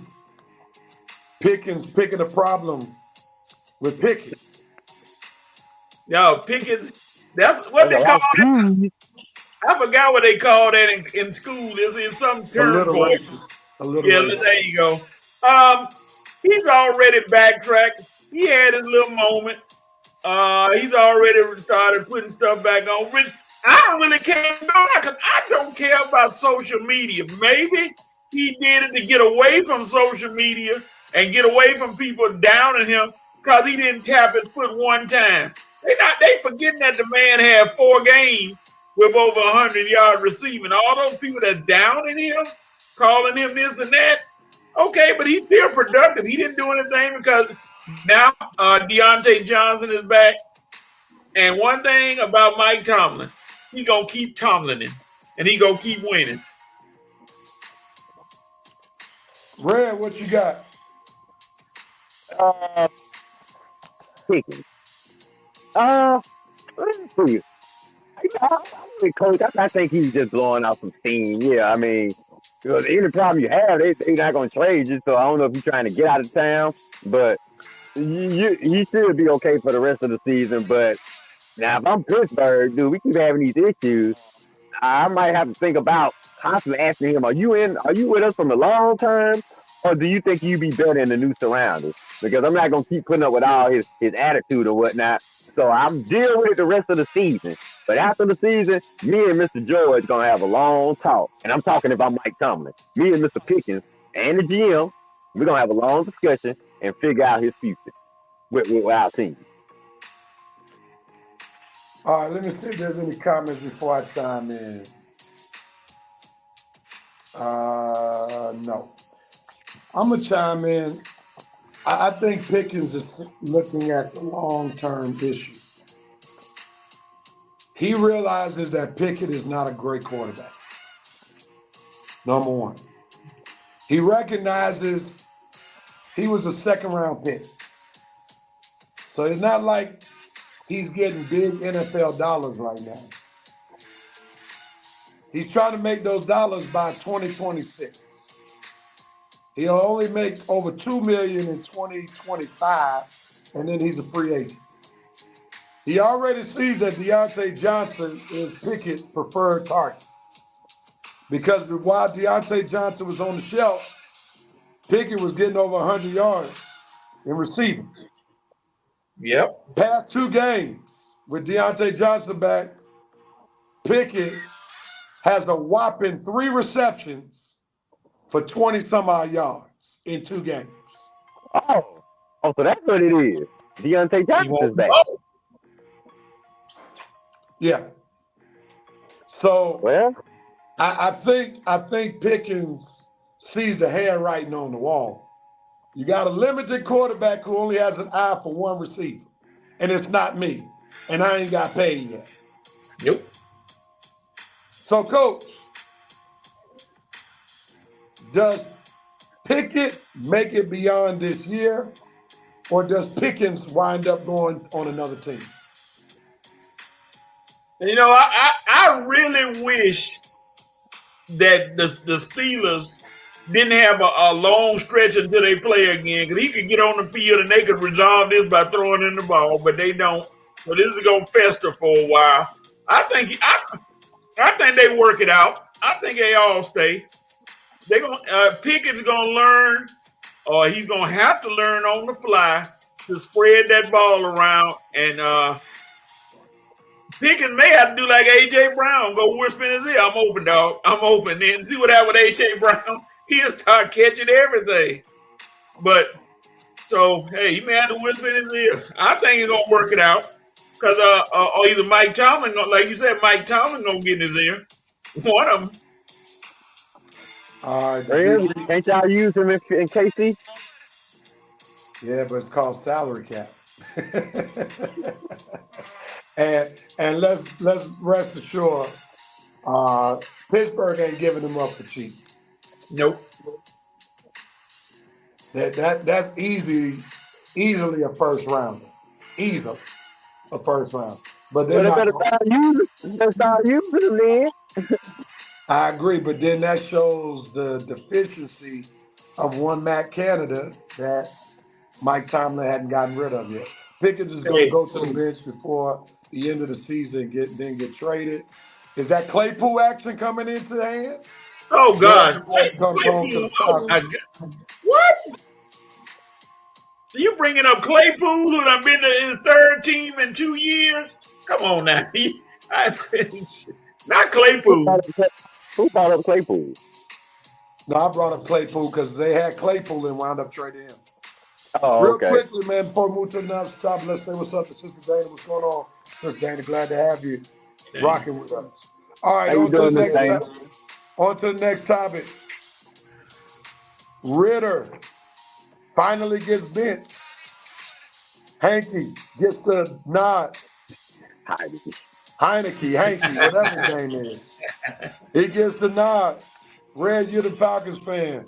What you got, man? Your thoughts?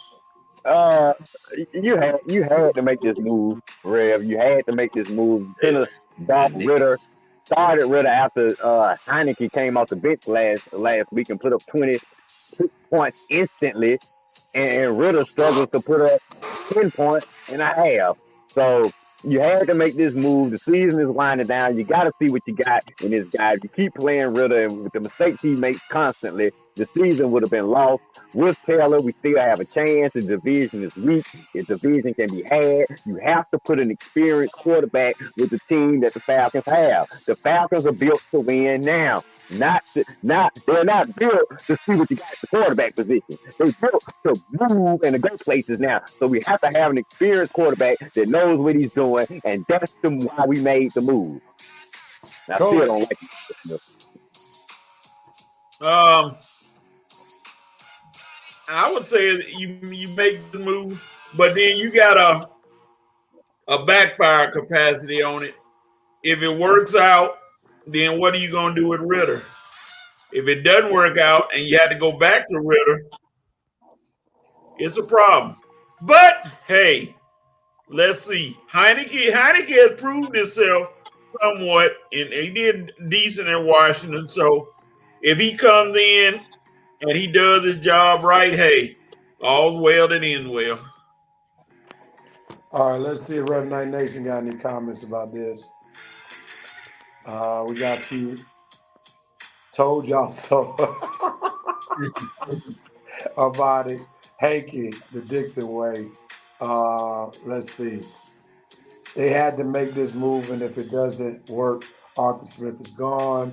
Wentz said it was high time for Ritter to go to the bench. We had to save the season. Ritter should have started all last season, not with the playoff ready team like we have now. Gia said, let's go Heineke. Fumble boy should have been benched. Heineke is all alcohol free, right? What's Steve DeBerg doing? Arthur Smith has proven in Tennessee and Atlanta that he does not know how to pick a good quarterback in the draft and develop him. It has always been the veteran quarterback that does better than who he drafted. Mo said Desmond needed to sit and watch a little. He was struggling. He needs to sit down, never to get back up again. Right. I saw after the Green Bay game, even though they won, this was a disaster because you just can't throw the ball into people's hands and they drop it and you think that's going to happen every week. I called it after the Green Bay game. I saw it and I knew this was not going to work. Yeah. Rev did call it y'all after week 2. But some of y'all still holding on. Rev, Yes. going back to a previous target, Pickens just said, y'all making assumptions, LOL, over a picture that has nothing to do with football. Y'all need urgent care. That's what his PR people told him to do. Yeah, he got him behind him. Yeah. All right, Jim, man. Make that money, bro. Thanks for checking in for a little while. Appreciate that. Last topic, 5 for 5. Brother McDaniels gets fired for the second time. Josh McDaniels got fired with the Raiders. And prior to that, he got fired with the Denver Broncos. Your thoughts, Coach, on his firing? Is there a surprise? Everybody loves to talk about coaching trees, but the Belichick coaching tree has yielded nothing but bitter roots. There's nothing going on head coaching wise. Now watch though. Yes, watch. To use the VP's term, it's gonna be about White. I guess it ain't gonna be about White, but McDaniel's gonna be back with the New England Patriots. They're gonna get rid of Bill O'Brien. Watch. They're gonna try to get rid of Bill O'Brien, and they're gonna get McDaniels back, and everybody gonna praise him. And if he gets another coaching job anywhere in the NFL head coaching job, they need to fire the owner, the water boy, and everybody else. All right, Red, what you got, man? I think it's over for McDaniels. I mean, the team would be a complete fool to bring this clown in. They don't got fired in the middle of the season. His last 2 jobs, stuck with the Rams as an OC. Like I say, Patriots, I'm starting to think the only reason he looked good over there because he had Tom Brady. So, like I say, I have any team that's still thinking about McDaniels or fooling with McDaniels, you a foolish team. And like I say, the owner should be forced to sell the team. McDaniels is done. Should have never been hired in the first place. And Oakland, I hope Mark Davis has learned his lesson. All right, let me see there in the comments. Just tuning in. Good afternoon, broadcaster. What's up, bro? Ricky. That's my cousin, Ricky.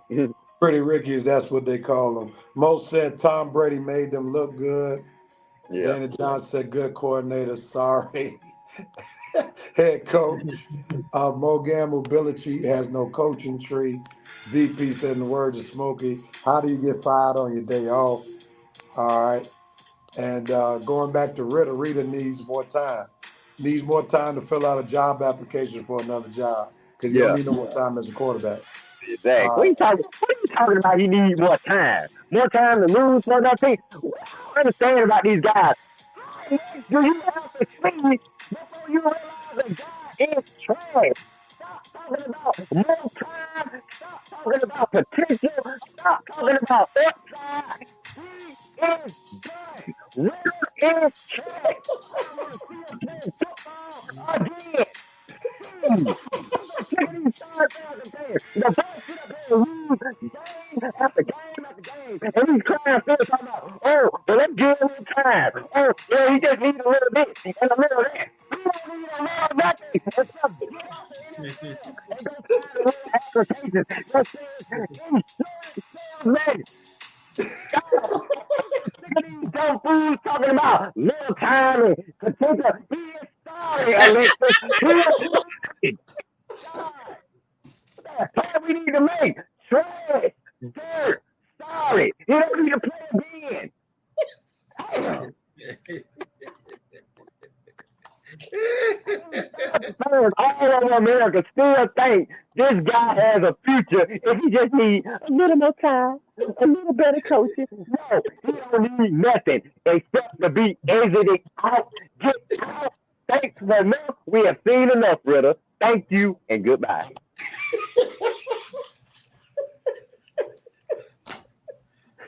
Rev, I tell you, Rev, you just don't understand it because you got a quarterback, man. See, this is what I have to deal with these trash quarterbacks. And coach, you don't have to worry about it because your team is a epitome of winning. I got to deal with this with these loser comments from these loser fans who don't recognize when somebody is done. Okay, done.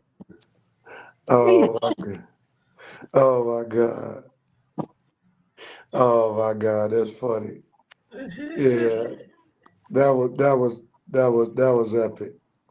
Armani said I called him before the season, but give him a chance. He did. Armani did. Armani did. We gave him a chance. 11 games is enough. We've seen enough after 11 games. Now this rant comes from Red, who tried to give him a chance at the beginning. He said I did. I he said tried I to need give to him see a a few chance. games. I saw enough. Like Rev said, Rev saw enough in week 2. I seen enough, man. I have seen enough.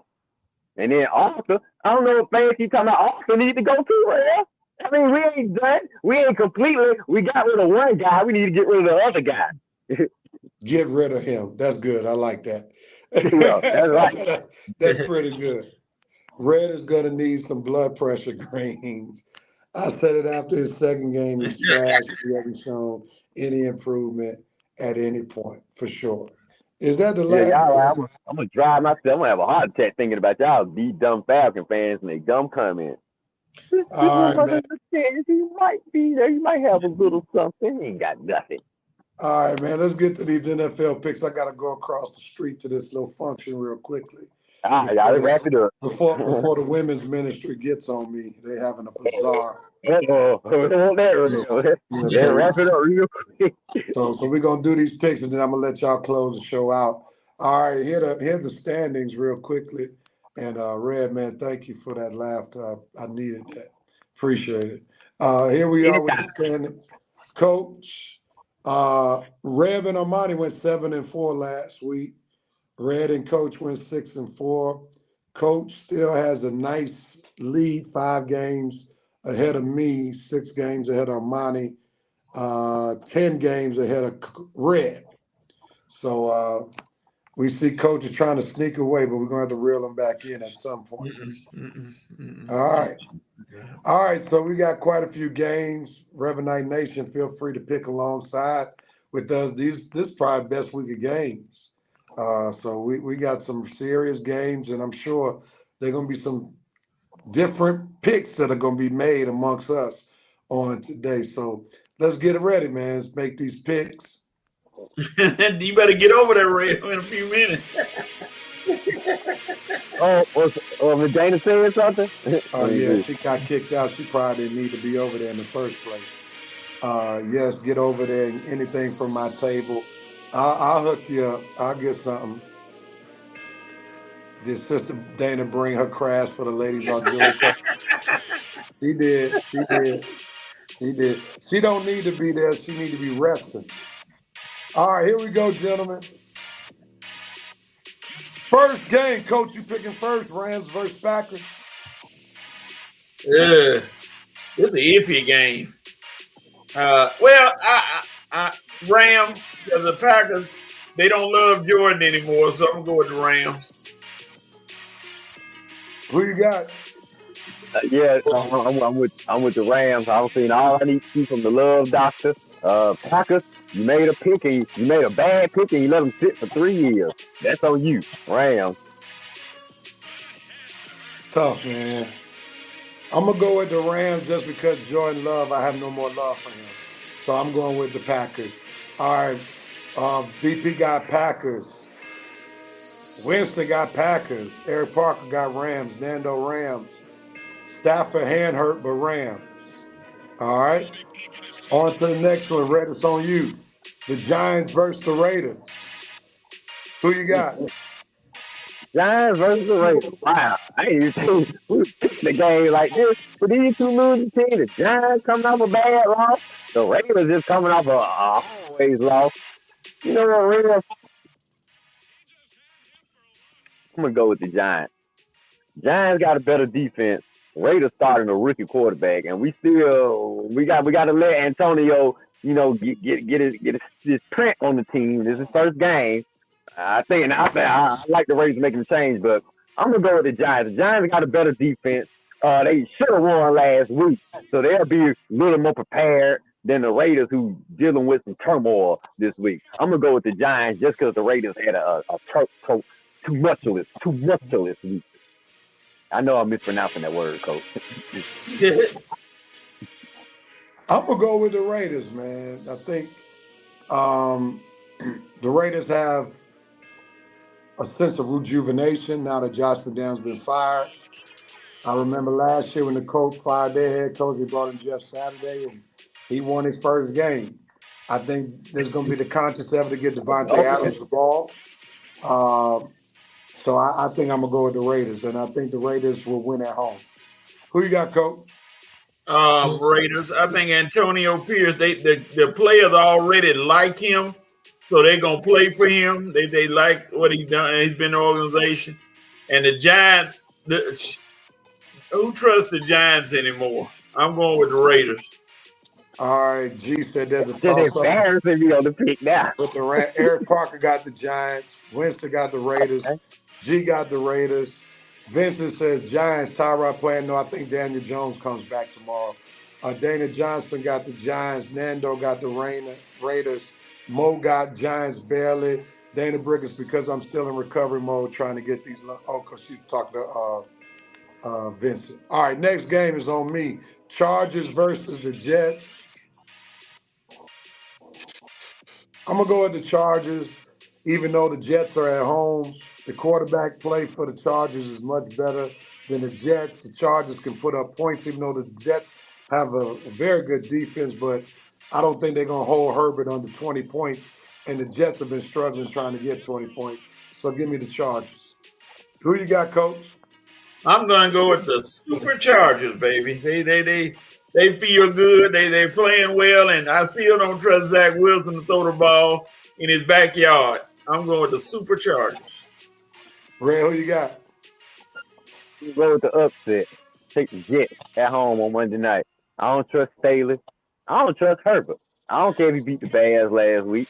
You coming up against another better defense at home, and Staley will make just enough mistakes to keep the Jets in this game all the way through, and make them a dumb mistake in the end.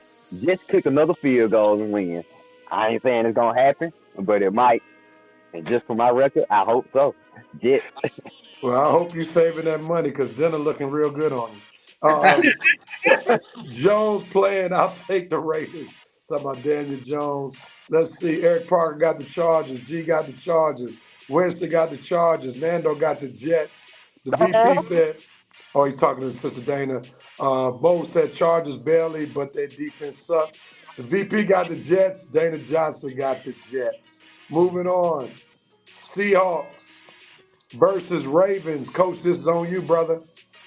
I'm going with the Seahawks. Everybody riding the Lamar Jackson train. Oh, they done won this finish straight. They done this. The Seahawks still got a defense. And Geno, as long as Aaron Donald ain't chasing him, I think he feels comfortable. So I'm going to go with the Seahawks.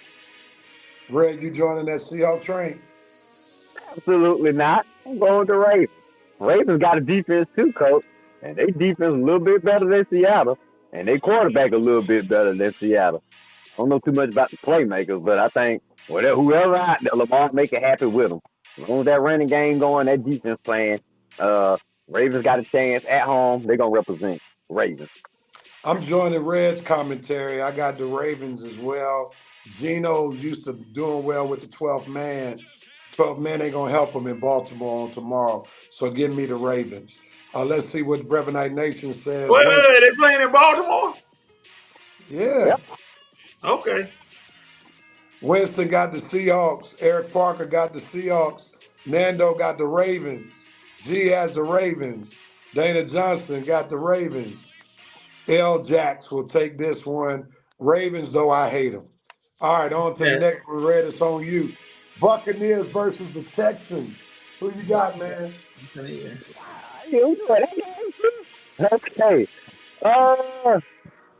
Man. I guess I'm gonna show my homer love. I'm gonna go with the Texans in the upset. They're at home. They lost a close one last week to Carolina. I can't believe they lost that one. But they'll win this week against the Bucs. I think Baker Mayfield has shown his true colors. I think Texans defense will be ready for the Buccaneers, who have trouble scoring anyway. Now Tampa got a defense, so DJ will have a little trouble himself. But in the end, I think Texas will prevail at home. And I need Texas to win anyway. So Texas, do your boy a favor, win for me. It's just simple to me. C.J. Stroud or Baker Mayfield. Give me C.J. Stroud. He seemed more poised. And then I like the new coach at Texas. And I think the Texans going to take care of the Bucs. So give me the Texans. Who you got, Coach? DeMeco Ryans, Coach of the Year, baby. Houston going to win. All right, Winston got Texans. Nando, Texans. G, Texans. Bro, Dana going with the Bucs. Eric Parker got the Texans. Buccaneers false start way too much. Mo Gamble, Texans. The VP got the Texans. On to the next game. It's on me. Vikings versus Falcons. This is at Atlanta. New starting quarterback. And plus, there's no Kirk Cousins. I don't know if Josh Dobbs is going to get the start after the Vikings traded for him. But this is a game that just reads Falcons victory all over it, especially with the Vikings being in turmoil with no starting QB. So give me the Falcons. Who you got, Coach? The Taylor Hinkie era begins. he gonna come here. And I love my boy Josh Dobbs, but I guarantee you, he might not get the start. I wish he could, but he might not. It's not enough. No Justin Jefferson, no Kirk Cousins. It's going to be Falcons. Red, who you got? The Falcons defense comes back to form this week and proves that they're a top 10 unit. Offense does their job and give us enough points to go ahead and take a probably our easiest victory of the season. We don't have to go down to the last play, fourth quarter. I think the Falcons get a comfortable, complete victory this week. All right, Nando says Falcons 42-28. Eric Parker says Falcons must win. Winston Thorne 24-14 Falcons. Dana Johnson Falcons. Mo says Falcons in a close one. Vikings said their rookie is starting. Falcons have to win this one, said G. VP says Falcons. All right, Coach, it's on you, brother. Dolphins versus the Chiefs. Ooh. This is in Germany. Well, Tyreek Hill say he gonna do his thing, but you only one man, Tyreek. But the Chiefs have a problem holding on to the ball. They got to find a reliable pass catcher. And I don't think the Dolphins defense that they say is good. They got wasn't that the two corners back. I'm gonna give the Chiefs a win late. Red, who you got? I'm going with KC. I'm so sick of hearing Tyreek's mouth. I'm so sick of folks down the Chiefs acting like, oh, because the Chiefs struggling to score a little bit. All of a sudden, now the Chiefs can be had. They can be beat. We got food, get us. It's still Pat Mahomes, okay? It's still a great quarterback, great team, great coach. I don't care if they struggled last week. Pat had the flu. We got the flu this week? No. I don't care. They in Germany. Chiefs win. Patrick will find himself a playmaker. He gonna make one of these boys start catching the ball. Great. You don't worry about great quarterbacks, okay? That's one thing you don't worry about. And Patrick is a great quarterback. He'll figure it out. Chiefs win because I don't trust the Dolphins against a good team because they ain't beat a good team yet this year. Chiefs. Y'all know I'm rolling with the Chiefs, and I think they have extra incentive after that poor game last week, losing to the Broncos. They have every added incentive to go to work against the Dolphins, plus Tyreek Hill running his mouth. So I think there's a statement to be made. So give me the Chiefs. Let's see. Nando got KC. Winston Thornton got the Dolphins. G got the Dolphins. Eric Parker, Chiefs. Dana Johnson, Chiefs. Mo, Dolphins. VP got held to the Chiefs. For the first time. On to the next game. Think it's on you, Red. Bills versus Bengals. Yeah, this one on me. Joe Burrow is back. He solidified his comeback last week versus the Niners and really been solidified in the last 3 weeks. So last week was the first time the Bengals as a whole looked like the complete team we know them to be. 31-17 over the Niners. And guess what? Mistake-prone Josh Allen coming to Cincinnati. Who they about to show Josh Allen their way, and it's going to be who they, all that. Joe Burrow's back, baby. Cincy got this game. I'm going with that same sentiment. Cincy wins this one. Joe Burrow went into San Fran, like, what? San Fran who? And now he's healthy again. He heard all the talk when he was hurt. Now he's on a mission. I'm going with Joe Burrow and the Cincinnati Bengals. Who you got, Coach? Joe Burrow, he looks good. Looks good. Yeah, he looks good. He ain't gonna beat the Bills though. No, sir. The Bills are gonna sneak by him. Josh Allen gonna tell y'all to leave him alone. He ain't gonna throw an interception. He gonna cut down on the turnovers.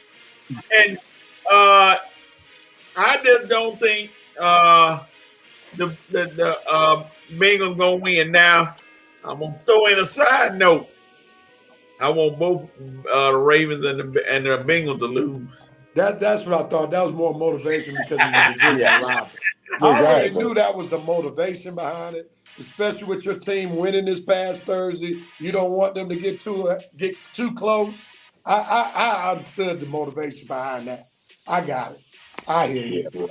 All right. It's not like you believe in Seattle and Buffalo. I believe in Seattle now. Seattle got a good defense. I believe in them. Eric Parker, Bengals. Winston, Bengals. Nando, Bengals. VP, Bengals. Dana Johnson, Bengals. Maury, Mo, Bengals. G, Bengals. And Coach, the other one, lifting up the Bills. God bless them. All right, on to the next game. Cowboys versus the Eagles. It's on me. This is simple. Dak Prescott is the quarterback for the Dallas Cowboys, who I've never seen win a big game against an elite team. The Eagles are elite. They got some dogs on both sides of the ball. In Dak, I don't trust. So give me the Eagles to take care of home field advantage. Who you got, Coach? Who did the Cowboys have to stop A.J. Brown on this roll that he on? Nobody. Diggs not out there. So nobody's going to stop A.J. Brown from going berserk. And then somebody had said that Dak Prescott outplayed Jalen Hurts in week 8. It's week 9. It's week 9. It's the Eagles. Red, finish it up. Who you got, man? I'm taking the Cowgirls in an upset. Yeah, I'm This not dude with. has declared war for real on Philadelphia. That's Lord have right. mercy. I am not with no Eagles. I ain't taking the Eagles. I ain't picking the Eagles. And they almost got beat by the Redskins last week. Look, this Eagle team is very overrated. And y'all gonna learn in the end, this team is gonna prove to be overrated. It might not happen this week. I hope it does. But eventually, they gonna prove themselves to be overrated. That win, Dallas defense, Michael Parsons, let's go, buddy. CD, let's go, buddy. Dak, come on now. You guys been have got a little momentum going. Well, you win this game, and now folks will really believe the Cowboys just might do something into the playoffs. Cause then we know y'all gonna choke. But hey, this week is the week I need y'all to win. I'm not concerned about down the line. Just win this week and put them Eagles down. I am so sick of that city. I am so sick of that town, and I'm so sick of those fans. So let's go Cowboys over the Eagles. So Red went in one direction, I went another direction. I salute the Eagles for signing Julio, and Red hates the fact that they signed Julio. Monteris. Right. Yeah, we went in two different directions. Eagles in a blowout win, says Mando Eagles, Winston. Eric Eagles, VP Eagles, G Eagles, Mo Eagles, Dana Eagles. Dana Brickett says hater. Dana says Eagles.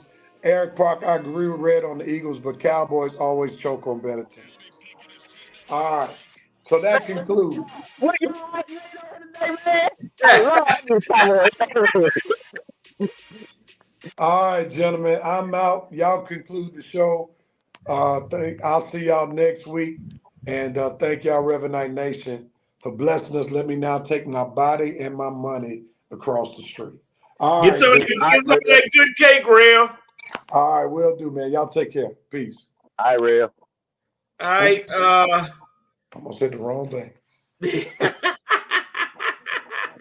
Rev almost took us off with him. Oh Lord.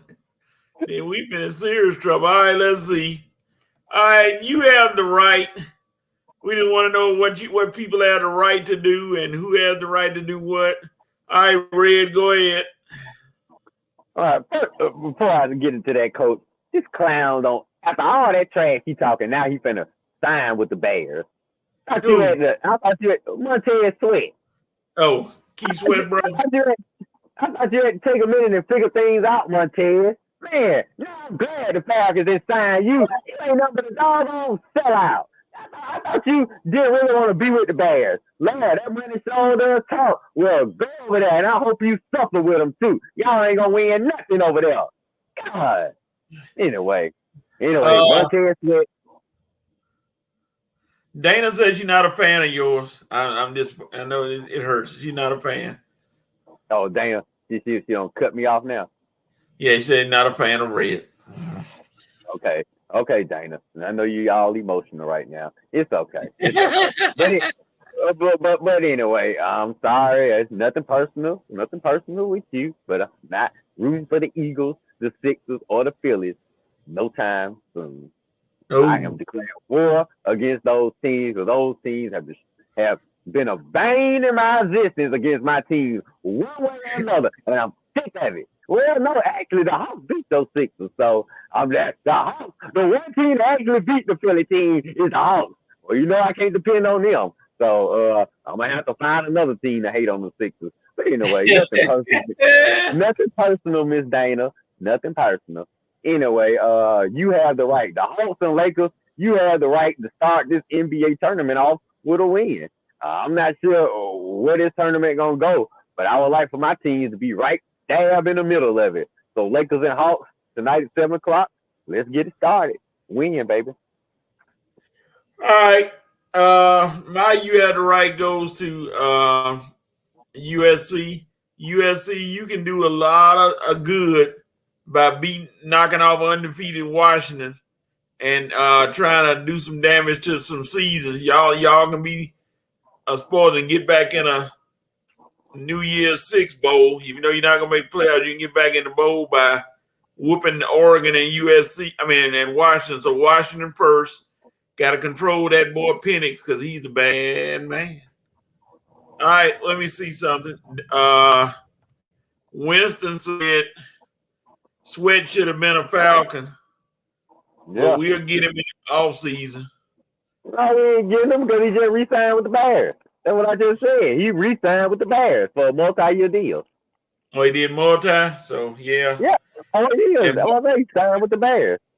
And Mo said he just signed a contract with Chicago. I have no idea why he want to be with Chicago, but hey, money. Yeah, he's just a little coward. Scared he can't play out the season and get paid. He's scared, so he gonna, man, get out of here. I'm so sick of these cowards.